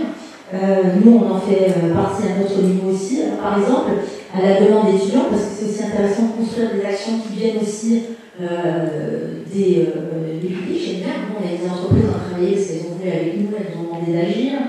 Des étudiants sont venus vers nous, et donc on a créé des actions avec des étudiants. Par exemple, aujourd'hui, on a un pôle junior chez Jeannet Sandel, avec des étudiants de plusieurs établissements, plusieurs dizaines d'établissements d'enseignement supérieur, qui mènent des actions de sensibilisation eux-mêmes. Et là, c'est intéressant aussi parce que finalement, c'est l'empowerment aussi. Nous, on les aide à monter en compétence sur le sujet, et eux-mêmes agissent. Et ça fonctionne aussi. C'est-à-dire qu'on n'est plus en position de sachant, en disant, de l'université, etc. Ou ça. C'est on réfléchit ensemble à comment agir, que ça vous convienne aussi, et comme ça on a aussi l'adhésion, c'est la même chose dans les entreprises d'ailleurs. Et donc ces jeunes sensibilisent aussi eux-mêmes d'autres jeunes, et ça je pense que c'est un levier important de transformation et de débat aussi. Que les étudiants puissent mener des débats avec d'autres étudiants. Ça fait progresser aussi les débats. Et que les étudiants, dans d'autres cas, vont aussi vers les scolaires pour parler d'égalité filles-garçons, promouvoir la nécessité des métiers scientifiques, numériques ou autres, et donc ce qui permet aussi d'agir et que les hommes et les femmes, les étudiants, filles et garçons, s'adressent à des filles et garçons aussi pour faire le vie. Et là, à ce moment-là, on réussit à créer un débat, on réussit à parler de façon un petit peu plus, peut-être pas complexe, mais plus subtile, parce qu'il y a une façon de s'adresser aux uns et aux autres différentes, de chercher la façon, le chemin pour le faire, et faire confiance aussi au pouvoir de chacun, c'est-à-dire donner la possibilité avec des outils, la réflexion commune, et chacun devient acteur de changement. Ça, je pense que c'est quelque chose qui transforme. Et en fait, partir de l'idée aussi qu'on c'est l'union des femmes et des hommes, comme on dit notre présidente, qui est notre force. Et c'est pas la division, les divisions, et ensuite encore division des mouvements. Parce que sinon, en fait, on n'arrive pas à avancer. Et en fait, c'est cette alliance qui permet aux femmes d'occuper peut-être leur place, parce que ça ne suffit pas des lois, des quotas, des injonctions, il faut aussi changer les mentalités. Donc une mentalité. Et aussi, une tendance, c'est que de plus en plus, chacun va se battre pour sa catégorie. On n'est plus dans l'espace commun, on se dit, tiens, je peux manifester pour tel sujet, ou agir pour tel sujet sans être concerné directement. On peut être touché par une cause, une catégorie de personnes, sans être dans la catégorie concernée. Sinon, par exemple, je vais manifester contre l'antisémitisme seulement si je suis juive, pour les droits des femmes seulement si je suis une femme, etc. On a besoin de cette universalité, de faire le pont entre les uns et les autres. Sinon, il n'y a pas d'action collective. Et de plus en plus, on se renferme, on se replie, et donc, en fait, on n'avance pas. Donc, ce que je voulais dire, c'est que c'est un moyen de lutter contre l'impuissance, parce que de plus en plus, on entend de la déception, en fait. Et on a besoin de recréer la confiance. Et d'expliquer, de prendre du temps, de se faire confiance, mais de créer aussi des espaces où on peut effectivement débattre. Et c'est très intéressant aussi de ne pas être en deux là-dessus, laisser la parole à ceux qui vont dire mais moi je ne suis pas convaincu de votre projet, je ne crois pas à ceci ou cela, etc. Et nous on voit dans le dialogue, par exemple, dans le monde de l'entreprise, eh bien, on peut permettre aussi d'œuvrer contre ce qu'on appelle la gender fatigue ou l'université fatigue, c'est-à-dire le fait de se dire qu'on en a un peu trop fait, parce qu'on en a trop parlé.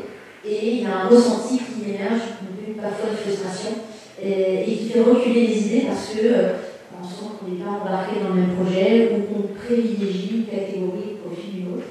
Il faut tout le temps expliquer pourquoi on a intérêt à le faire ensemble et permettre le débat. Donc cet espace de dialogue est absolument essentiel.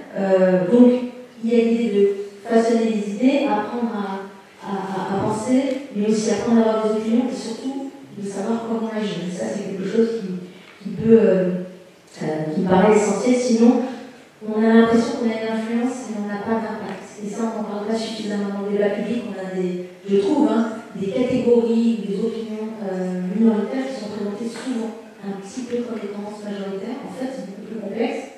Et il suffit de voyager un petit peu, de se balader dans les territoires, par exemple, de s'organiser, que parfois les opinions dans un certain cercle sont présentées comme majoritaires. On s'éloigne un petit peu, parce que ce n'est pas du tout les mêmes préoccupations, même si on est dans la même société, évidemment.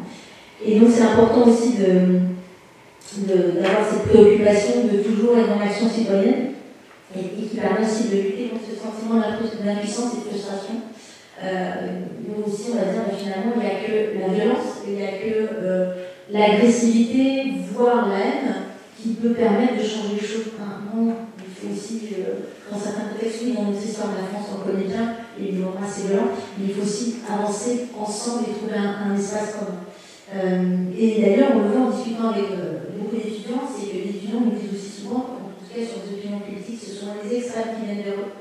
Et moi, les opinions, les anciens partis de gouvernement ou les oppositions modérées ou qui viennent vers eux. Donc, aussi, ça, c'est aussi une question. Est-ce qu'on dialogue aussi les uns avec les autres? Est-ce qu'on cherche à s'ouvrir et à sortir des cercles? Donc, en tout cas, nous, on expérimente ça. On est à l'écoute et les réseaux sociaux ne sont pas forcément toujours quelque chose de négatif. On peut aussi promouvoir des actions positives, ça marche.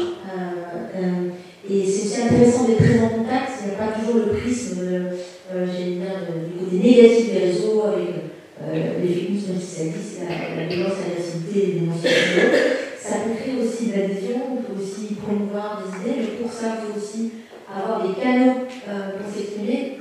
S'exprimer aussi avec les codes d'aujourd'hui et sortir un peu des cercles de l'entre-soi pour dialoguer vers tout le monde. Et c'est pas une question de génération, c'est aussi de temps, etc.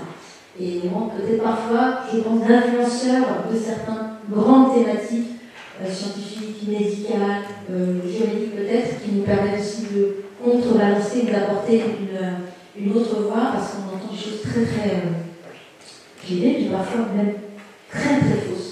Dans le débat et qui est pourtant des audiences massives.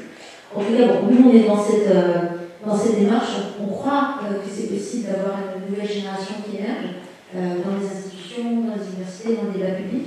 Mais en fait, finalement, ce qu'on voit, c'est que les opinions ne s'éliminent plus à l'espace clos des institutions, des universités, la société civile cogne à la porte aussi, et qu'on doit trouver l'équilibre en fait. Comme vous le disiez, il y a cette parole qui est dans le cadre de l'enseignement, qui est dans un cadre donné, mais il y a aussi le débat, encore autre chose qui peut permettre aussi d'avoir le débat. Et malheureusement, il se réduit de plus en plus. Et on le voit sur d'ailleurs des universalistes ont moins la parole dans l'espace universitaire. On voit aussi des paroles qui luttent contre certaines formes de radicalisme et d'extrémisme qui n'ont pas le droit de parole dans les universités. Et ça pose un vrai problème. Il faut vraiment que ce soit ouvert à tous. Sinon, les idées et l'action reculent. Et finalement, ce sont des idées très radicales et inquiétantes qui peuvent aussi accéder au pouvoir. En France, on n'est pas à l'abri de ça. Donc, il faut aussi réussir à travailler main dans la main ensemble et essayer de se réconcilier par avoir seulement un débat guerrier et élu.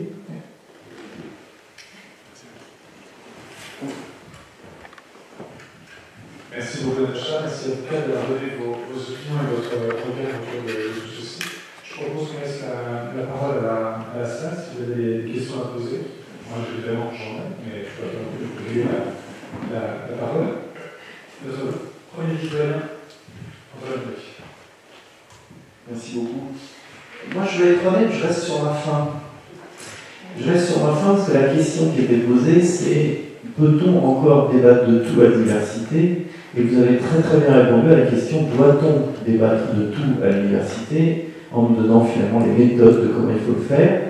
Moi, je voudrais vous répondre à la question, peut-on encore débattre de tout à l'université? C'est vrai que les thèmes qu'on va évoquer dans une faculté de médecine, finalement, permettent honnêtement de débattre quasiment de tout, même si certains thèmes pourraient rendre les choses difficiles. Mais si on va sur un autre thème, et je prends le thème par exemple du conflit israélo-palestinien, pourrait-on aujourd'hui organiser ici même un débat sur le conflit israélo-palestinien à l'heure des réseaux sociaux, c'est-à-dire à l'heure où tout ce qui va être dit va se retrouver dans les minutes qui suivent sur les réseaux, et donc certaines personnes qui prendraient telle ou telle position se retrouveraient évidemment placardés dans tel ou tel domaine par telle ou telle communauté.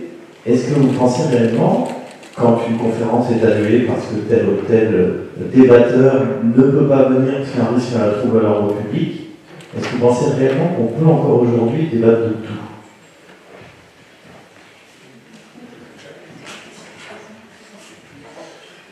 Eh bien, dans certains endroits, oui, et dans d'autres, non. C'est-à-dire que c'est bien le problème, et c'est bien pour ça qu'on est là et qu'on en débat là. Et si je me réfère à mon expérience personnelle, et à celle du laboratoire de la République d'ailleurs, j'ai l'expérience positive et négative de ce sujet.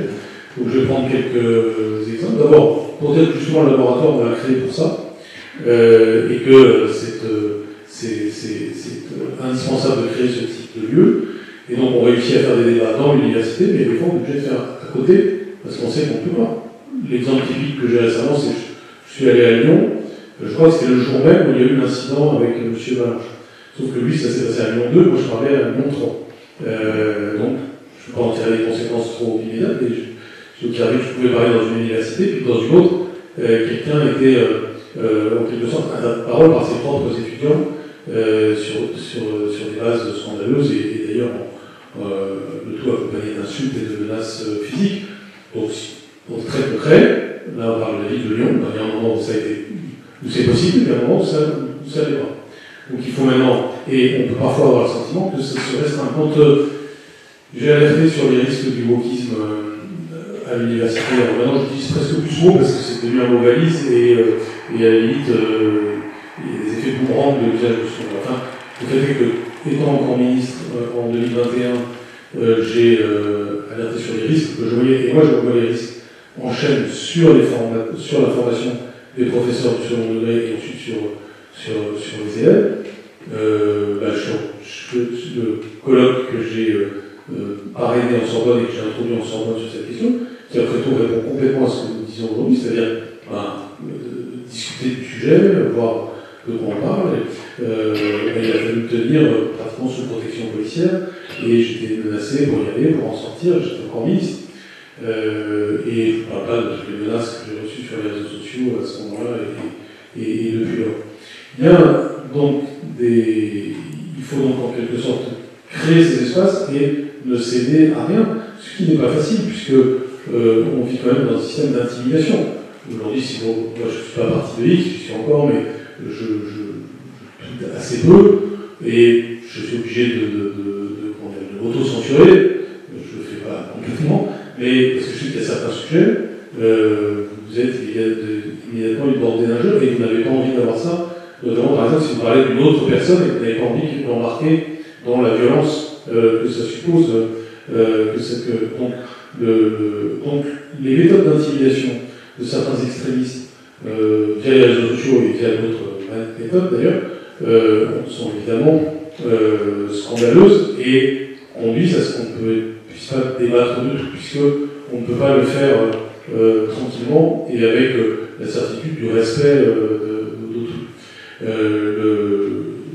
J'ai de multiples exemples de ça, mais ce qui frappe, c'est que la forme dit quelque chose du fond. D'ailleurs, on pourrait se dire, on pourrait renvoyer tout le monde dos à dos dans ce débat-là, mais moi je n'envoie pas tout le monde dos à dos. Je n'ai jamais insulté personne, je n'ai jamais menacé personne, et j'ai des désaccords profonds avec un certain nombre de personnes. En revanche, moi, je suis insulté, menacé, etc. Donc, déjà, les camps, les secteurs qui se permettent de menacer ou d'insulter sont, à mes yeux, déjà problématiques du point de vue du sujet qui nous occupe aujourd'hui. Donc, pour répondre à la question, peut-on parler de tout à l'université, c'est l'un des éléments de la réponse, c'est les conditions de respect sont-elles réunies par les uns et par les autres. Et bien, je le dis sans dommage, il y a certains secteurs de l'université qui ne veulent pas respecter les conditions de forme qui permettent de débattre de tout. Et donc c'est un problème, et il faut avoir comme horizon, comme critère, comme référence, le fait qu'on ne devrait pas être en situation d'être menacé ou intimidé lorsqu'on veut débattre dans une université. Et malheureusement, il y a des endroits où c'est le cas, et des endroits, heureusement, où ça n'est pas encore le cas. Et c'est un combat. et il faut maintenant le faire repartir dans l'autre sens. Je pense que si vous prenez le cas de vous voyez, je suis concret parce que je cite des institutions. Si vous prenez le cas de Sciences Po Paris, vous avez eu ça dans toutes les années récentes. Ça a des phénomènes d'intimidation.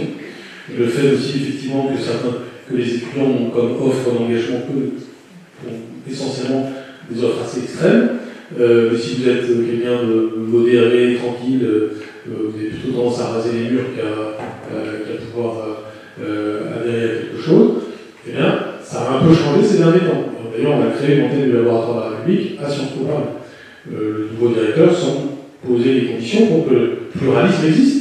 Il ne dit pas à ceux qui sont parfois menaçants ou violents qui n'ont pas le droit d'exister, mais on demande juste de ne pas être menaçants et violents, et de laisser le droit d'existence à toutes les catégories de Français. Je pense que donc on a des critères pour établir les fondements nécessaires, les principes nécessaires à l'existence d'un débat sain dans une université. Et ça commence, et je termine par là, d'abord par les sujets de forme. C'est-à-dire, est-ce qu'on se parle correctement? Est-ce qu'on se respecte? Est-ce qu'on peut échanger des arguments et pas s'invectiver, pas se menacer, pas s'insulter, pas déguiser la vérité? C'est déjà le point de départ, il est donc de forme.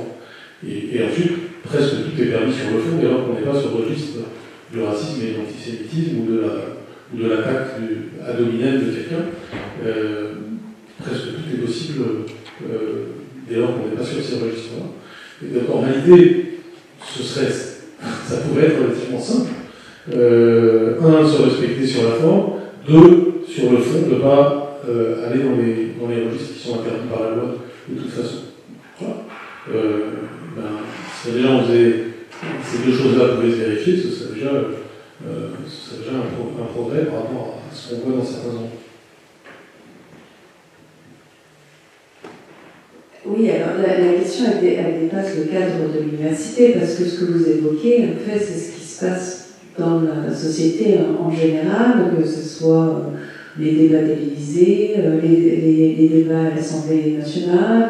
On voit qu'il y a quand même un ton qui parfois dépasse justement une forme acceptable et qui peut dégénérer vers des formes beaucoup plus violentes et porter atteinte peut-être à l'intégrité physique d'une personne. Alors, si on ramène ça à l'université, bien entendu qu'on attend cette sérénité dans les échanges. Je pense aussi que ça nous appelle, ça nous conduit à nous interroger sur notre façon de faire. Je disais tout à l'heure que vous aviez une responsabilité en tant qu'enseignant.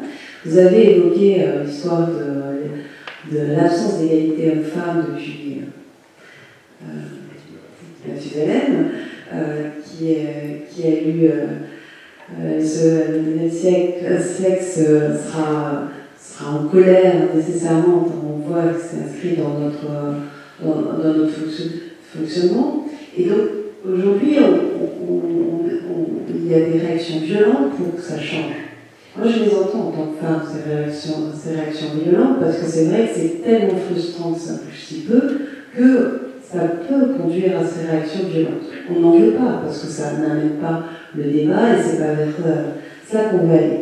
Et peut-être que lorsqu'on fait une conférence sur Picasso, mon cher ami, peut-être qu'il nous faut avoir cette conscience qu'on va parler d'un homme qui, aujourd'hui, a une aura qui n'est pas celle qu'il avait il y a 20 ans, ou ne serait-ce que 10 ans, voire 5 ans. Et donc, c'est peut-être intéressant de l'évoquer. Par exemple, on va parler de lui, tout ça. Voilà. Mais il y a aussi un autre aspect. Voilà. Est-ce qu'aujourd'hui, on peut encore parler de Picasso en se taisant sur cet aspect-là? Ce serait ma question. Bien, c'est rare parce que vous avez la même éducation quand on parle de Céline, quand on parle de Gauguin, quand on parle de Baudelaire, quand on parle de la liste est longue de Voltaire, de Montesquieu, de quasiment tous les personnages historiques. Ça implique beaucoup de notre société et ça implique, je ne dis pas qu'il faut pas le faire, attention, je pose la question, mais ça implique à prendre des précautions, pas que des précautions oratoires, mais qui sont des précautions épistémologique, en l'occurrence, sur le sens même du regard qu'actuellement on va pouvoir porter sur ces personnages. Mais j'entends, mais il ne faut pas que ce soit une précaution, justement. Il ne faut pas que ce soit un avertissement non plus, il faut que ce soit une remise en contexte, tout simplement. Je voudrais juste aller dans ce sens.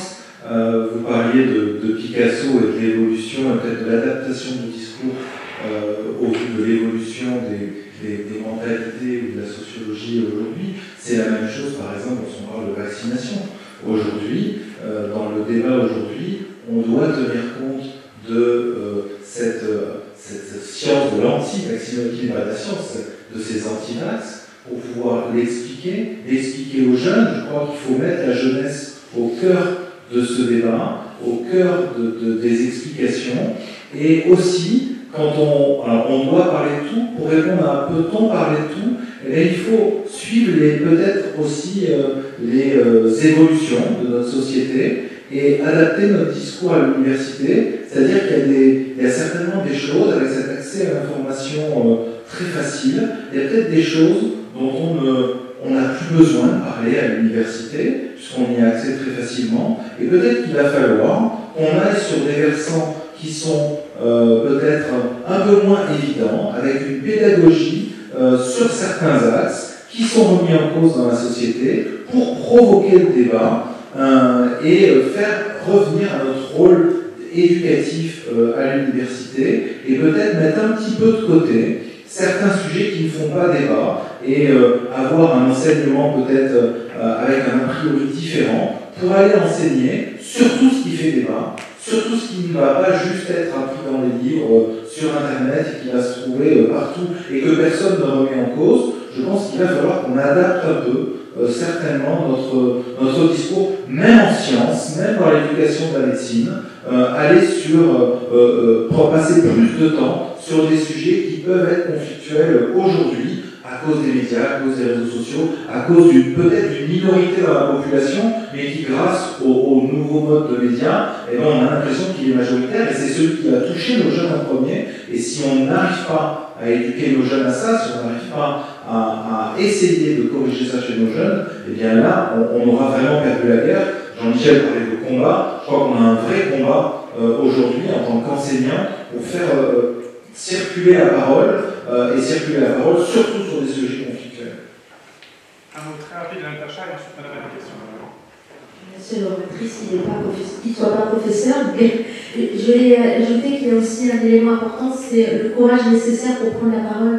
Bien sûr, il faut que les institutions, les universités invitent et créent les débats, les conditions des débats, mais il y a des menaces sur la liberté d'expression, sur les personnes qui s'expriment, et notamment les femmes, mais pas que les femmes. Et donc, je dis souvent, quel que soit le niveau de notoriété, vous n'avez pas besoin d'être du tout connu pour subir, homme ou femme, et sur certains sujets, des menaces, des insultes, de la haine, etc. C'est de l'intimidation. Il faut déjà être soutenu pour ne pas se laisser intimider. Et ça, c'est pas si évident. Donc ça, on a besoin de transmission pour dire, vous êtes attaqué sur les réseaux, malgré vos opinions, quelles qu'elles soient, il faut que vous continuiez de vous exprimer. Et ça, il faut apprendre à se renforcer. Et il y a aussi des intervenants, je pense, des intervenants qui créent le lien dans certains débats, par l'impact professionnel que ça peut avoir, l'impact sur leur image, etc. Donc c'est aussi une exposition nouvelle, et je connais pas mal de personnes où finalement se sont retrouvées en position de devenir presque des combattants du débat, alors que vous n'avez pas du tout des profils, et je peux m'inclure parfois sur ce sujet. On est dans la société civile, on agit, on ne pensait pas du tout se trouver dans des débats haineux, comme si on était dans l'arène politique et exposé à cet individu. Il n'y a pas besoin d'être une personnalité politique de premier plan comme Jean-Michel Blanquer pour subir des menaces, et les menaces font peur, même si on en reçoit 5 ou 6, hein, c'est pas qu'une question de quantité. Mais on peut être visé par des centaines, des milliers de menaces avec des raids pour empêcher de vous exprimer. C'est une façon aussi d'invisibiliser les opinions et les personnes. Donc ça, il faut collectivement réussir à soutenir ces personnes. Il n'y a pas que celles qui ont des protections policières. Il y a malheureusement des personnes très exposées qui n'ont pas ce dispositif. Heureusement, parce qu'on travaille tout le temps avec une sécurité autour de ça, mais c'est pour dire qu'il y a une pression énorme dans le débat. Donc il faut aussi que tous ceux qui sont démocrates, qui veulent nourrir ce débat, soutiennent ceux qui sont courageux et qui prennent la parole. Oui, je voulais juste ajouter que bien sûr qu'il faut parler de tout, de Picasso, de tout le monde, de Picasso, de Céline, voilà, de tous les hommes. Mais ce ne sont pas des précautions, c'est des informations. C'est-à-dire qu'il faut dire tous les aspects de ces personnalités. C'est ça qui est important. Tout à fait, Madame Sassonati, c'est une remise en contexte, et nous avons bien dit que ce n'était pas une précaution, ça peut paraître une précaution oratoire, c'est l'expression que j'ai utilisée, mais tout à fait, c'est une remise en contexte, c'est-à-dire que maintenant que les données à la fois historiques, humanistes et scientifiques se dégagent au fur et à mesure sur chacun de ces personnages, enseignements publics, maintenant qui sont attachés à l'histoire tout court, l'histoire de l'art, de la littérature, et maintenant on les connaît mieux. Voilà, le fait que certains philosophes des Lumières avaient des parts dans les sociétés esclavagistes, oui, forcément, ça change un tout petit peu la donne. Quand Voltaire dit c'est parce que là que vous mangez du sucre en Europe et qu'en même temps il y a aussi d'autres choses qui se passent derrière son dos, oui, forcément, c'est pas forcément un double discours de ces personnages-là, c'est une remise en contexte historique du XVIIIe. Même un artiste des années 50 n'est pas un artiste du post-MeToo, ou même avant même MeToo et en excluant MeToo, du XXIe siècle, éclairé, juste et équilibré entre un enfant. Et c'est pour cela que ça peut être choquant quand ces sujets sont évoqués, qu'on dit qu'il faut informer, et que la seule réponse de beaucoup d'hommes politiques, c'est vous êtes wokiste. Ça, c'est un de recevoir qui est absolument pas entendable. C'est un peu court, je ne sais pas. J'aime bien un autre. Sur ce sujet-là, ce qui est terrible, c'est de la possibilité d'être dans la nuance sur cette question et aussi finalement d'être sur le bon gradient, si je puis dire. C'est-à-dire sur cette question qu'on est en train d'aborder, en réalité, elle est éternelle, elle est pas d'aujourd'hui. C'est-à-dire que l'idéal académique, l'idéal intellectuel, bah, c'est de parler de tout. Et si je suis en 1950 et que je parle de Louis XIV, je dois parler de toutes les dimensions de Louis XIV. En étant 1950, si je suis en 2025 et que je parle de Picasso ou Louis XIV, bah, je dois parler de tout. Et il y a une espèce de prétention de notre époque à la façon dont nous en parlons, et c'est là qu'il y a la différence de gradient. Soit on dit ce que vous avez dit là, et là je suis très d'accord, c'est-à-dire, on parle de tout, c'est-à-dire voilà, effectivement, Picasso était comme ci, comme ça, il n'y a pas de tabou, il faut juste. Soit on dit, Picasso est un personnage ignoble, et d'ailleurs moi je peux en juger, puisque citoyen de 2025, je suis passé par tout, et je suis maintenant sur un surplomb de jugement de toute l'histoire, et d'ailleurs Jules César a commis des crimes de guerre, etc. Napoléon n'en parle pas, il a quand même envoyé en service des boulets de canon sur des lacs glacés, c'est aujourd'hui quelque chose qui peut nous paraître épouvantable, etc. Et donc, moi, je suis juge de l'humanité entière, de l'invention qu'on met. Soyons un petit peu humbles, qu'est-ce qu'on dira de nous en 2070 avec nos certitudes, etc.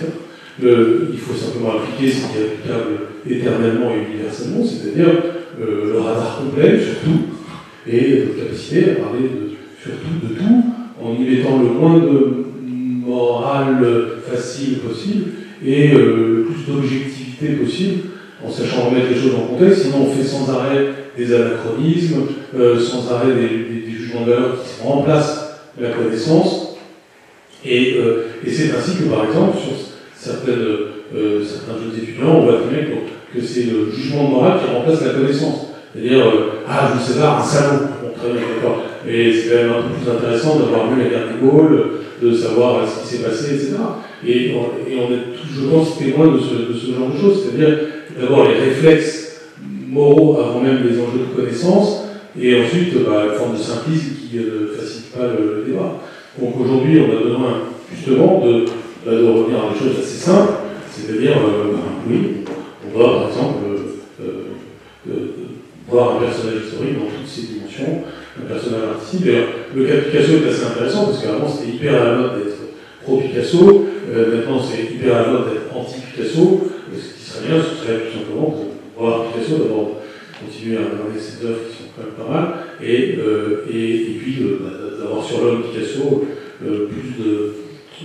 Je sens que c'est un peu les mêmes secteurs qui étaient capables de promouvoir presque la pédophilie dans les années 70 ou 80, on va retrouver dans les mêmes journaux qui à l'époque disaient ça, ou aujourd'hui la police de la pensée sur quelqu'un comme Picasso, etc. qu'il faut être très humble sur toutes ces questions et très en recherche d'objectivité sur ce que nous pouvons faire sur le plan biographique, aussi bien sur les personnages historiques que sur l'ensemble des personnages de l'histoire humaine. Mais prenons garde à ce que l'on dira de nous en 2050, en 2075, en 2100, si dans le futur il y a le même côté procureur de ceux qui font profession de parler publiquement. Et tant mieux si on lui trouve des défauts dans 40 ans, ça veut dire que la société a évolué dans le bon sens. Vous voyez, je ne suis pas du tout inquiète de ce qu'on va dire de notre génération. Ce qui est pointé aujourd'hui, c'est le fait qu'on est éveillé à certaines questions sur lesquelles on n'était pas éveillé il y a quelques années. Et donc, comme on est éveillé récemment sur certaines questions, et notamment sur la question de comportement d'hommes vis-à-vis de femmes, eh bien, aujourd'hui, on a besoin d'en parler. Aujourd'hui, on a besoin que ça soit débattu. Donc, quand on évoque un artiste qui a une vie, justement, qui fait débat sur ce terrain-là, on a besoin aujourd'hui d'en parler. Peut-être que tout cela, ça sera atténué dans, j'espère, dans 10 ans. Parce que ça y est, on aura abordé tous ces sujets et on se sera entendu sur une autre façon d'envisager les rapports hommes-femmes. Donc je crois qu'il ne faut pas refuser ce débat ou le considérer moraliste. Il est sensible. Donc il est viscéral. Il peut créer des émotions et on doit en passer par là parce que c'est nouveau. Donc moi je serais pour accueillir tranquillement toutes ces émotions. Sans le voir la question est, encore une fois, on jugera c'est fruit. Si le fruit, c'est de pouvoir parler de la manière la plus large possible du sujet, alors ça va dans le bon sens. Si c'est pour dire besoin d'un colloque sur Picasso parce qu'il c'est un personnage ignoble, alors là il y a un problème. En revanche, si c'est de dire, bien sûr, parlons des défauts de Picasso, là il n'y a aucun problème. C'est ça la différence entre connaissance et morale. Et donc, je trouve que les critères pour en juger sont relativement faciles. Et par ailleurs, sur la question de savoir si j'ai progrès linéaire sur ces sujets, j'aborderai être d'accord avec ça. Je veux être d'accord avec ça, mais je suis pragmatique, je vois ce que nous avons autour de nous, la question de l'égalité homme-femme, par exemple, elle a connu des progrès indiscutables sur le principe de droit de vote, même plus dans ces dimensions, qui effectivement permet d'être un progrès. Oui, et puis il y a des régressions. Quand vous avez des quartiers entiers où il y a la femme dans les bars, quand vous avez des pays où les femmes étaient en mini-jupe, je pense, l'Afghanistan, quand on voit la condition féminine en Afghanistan aujourd'hui, on va dire que nous sommes dans un progrès linéaire sur ces questions. Alors là, ça y est, je suis sur le tabou, ça commence à être compliqué, mais il n'y a pas de progrès linéaire, malheureusement, sur ces questions. Et peut-on en débattre aujourd'hui, ce sont les femmes en Iran qui sont à la pointe des combats nécessaires sur ces sujets de liberté. Et le dire, c'est déjà avoir des problèmes dans la société telle qu'elle est aujourd'hui. Donc, j'aimerais qu'il y ait un début de progrès. Et malheureusement, ce que nous voyons, c'est un peu ce que disait Natacha tout à l'heure, c'est-à-dire qu'il faut être combattant sans arrêt pour cranter les progrès. Et si nous parlons de ce genre de choses aujourd'hui, c'est pour cette raison. Voilà. Merci. 3 petites remarques. Un petit tour sur historique. Vous dites, peut-on encore débattre? Ça veut dire qu'on a débattu de tout à l'université. Si quelqu'un peut juste le dire, ça existait à un moment ou à un autre. La deuxième question, c'était pourquoi est-ce qu'on n'enseigne pas la communication non violente à l'école ou à l'université? Après tout, pourquoi le premier cours de chaque professeur ne serait pas une après-midi de communication non violente? Et la troisième chose, c'est que vous avez parlé de la vérité avérée. Merci de m'avoir rappelé l'histoire du vaccin. La vérité avérée, pour nous qui sommes en dehors du monde technique de la médecine, il y a toujours la méfiance vis-à-vis du pouvoir de l'argent. Et en fait, même si on entend des grands spécialistes, on se pose toujours la question, le pouvoir de l'argent ne pervertit pas la vérité. Alors, merci pour cette question. C'est quelque chose qui est, en tout cas en France, relativement bien cadré.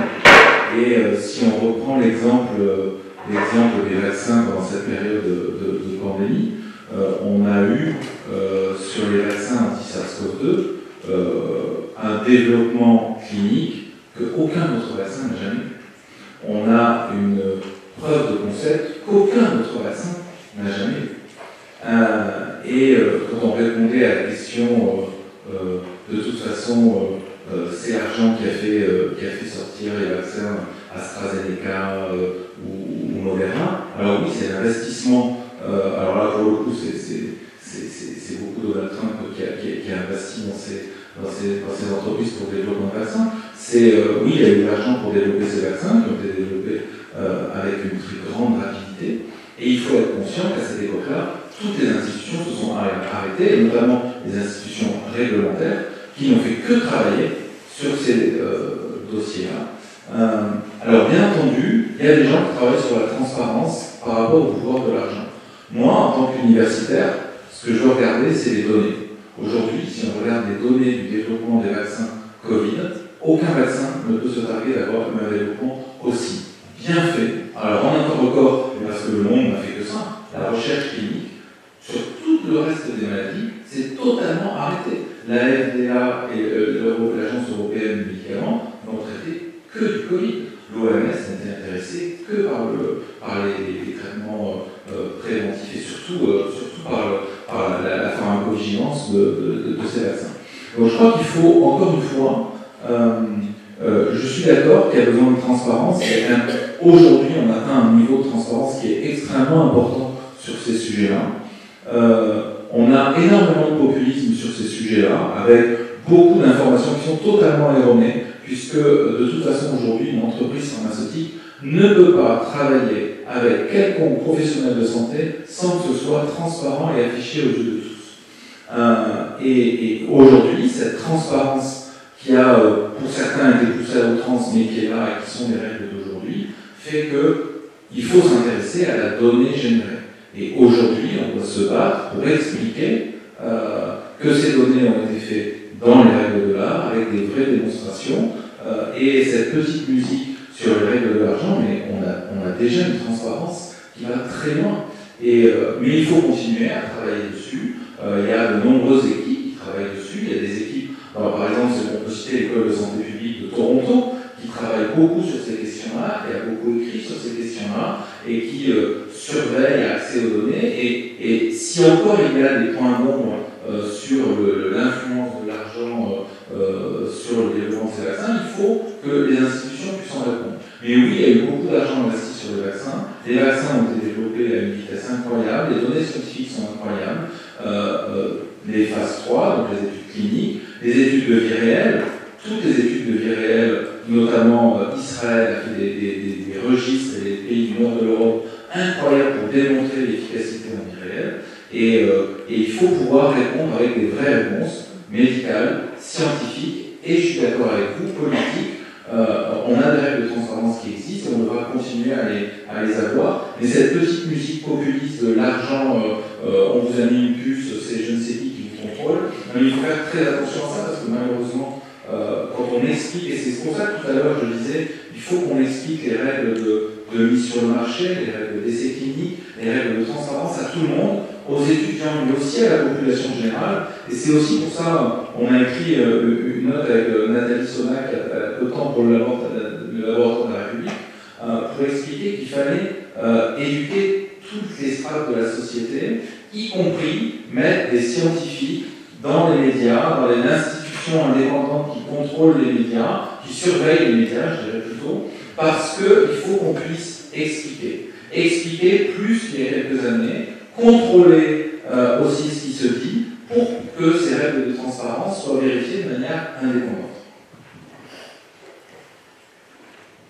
Et pour répondre à votre première question, oui, il y a déjà eu des endroits où tout était possible en termes à la fois de dialogue, de disputation, pour reprendre l'expression latine, juridique et universitaire de Jean-Michel Blanquer, mais l'expression est bien plus vieille que lui,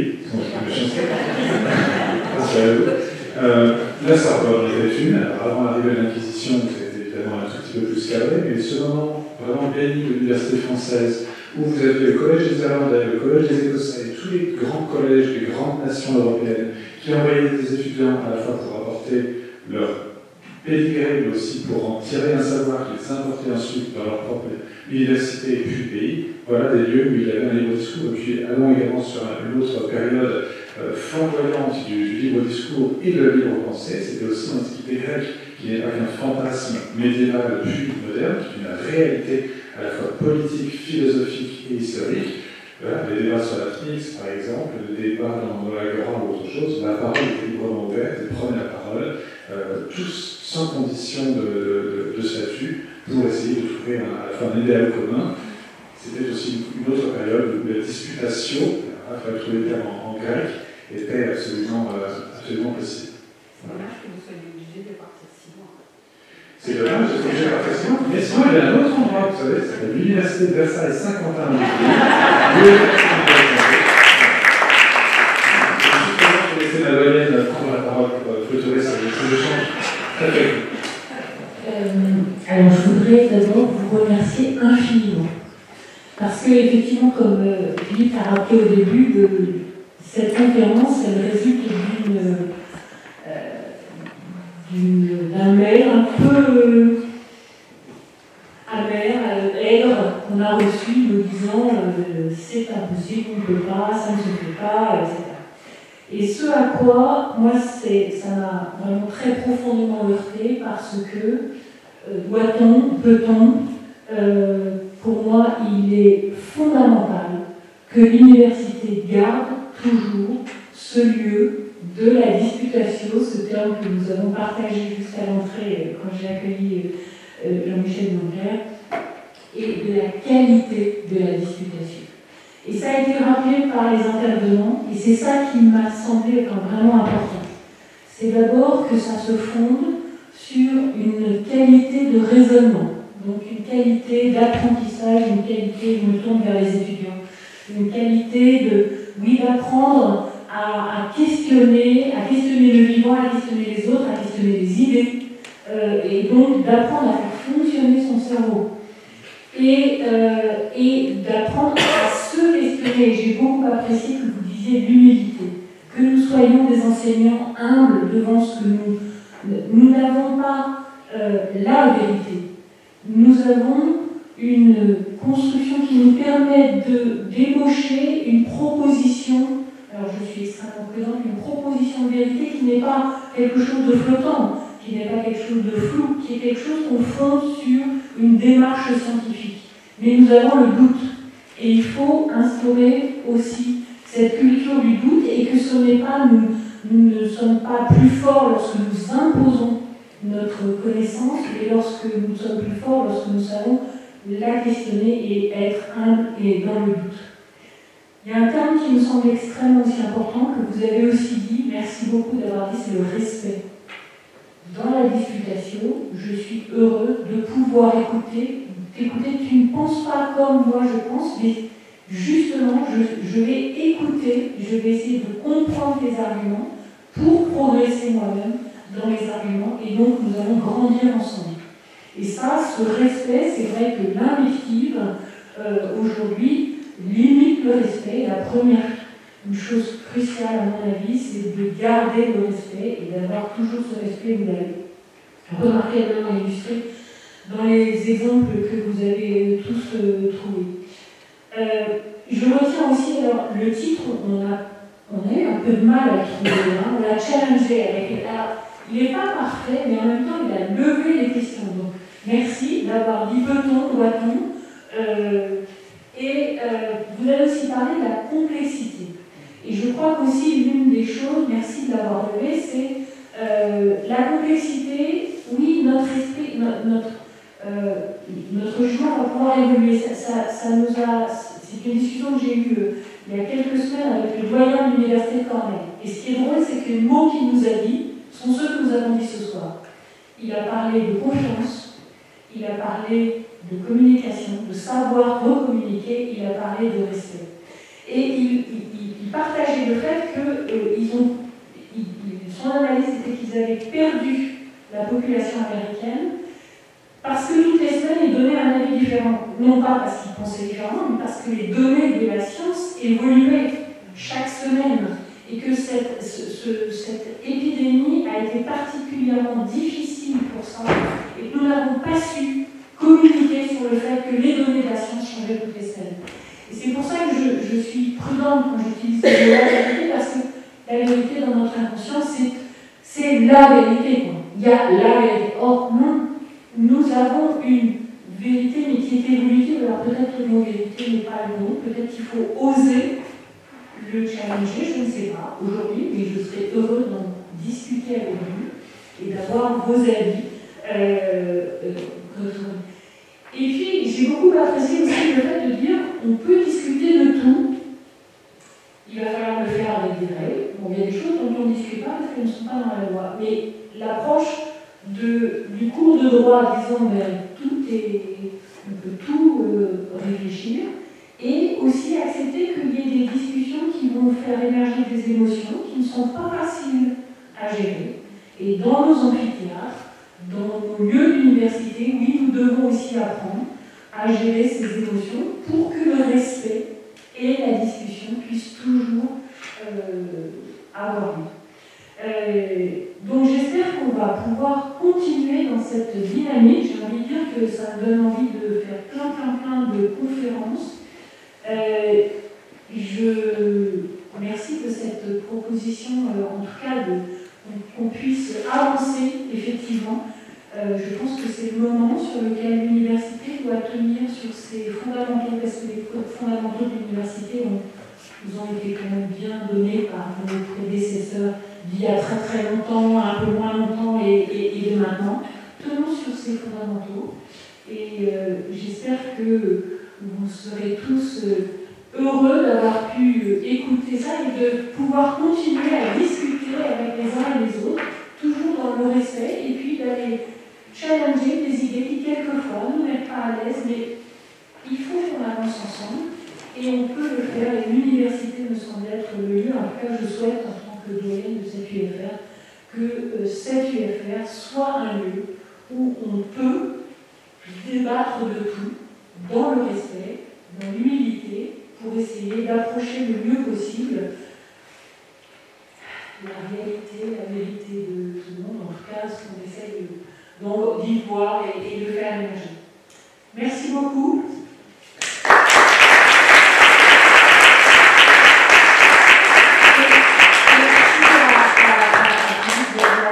Organiser cette conférence et d'avoir rassemblé des interlocuteurs et aussi de grande valeur. Vraiment merci encore infiniment sur ce sujet.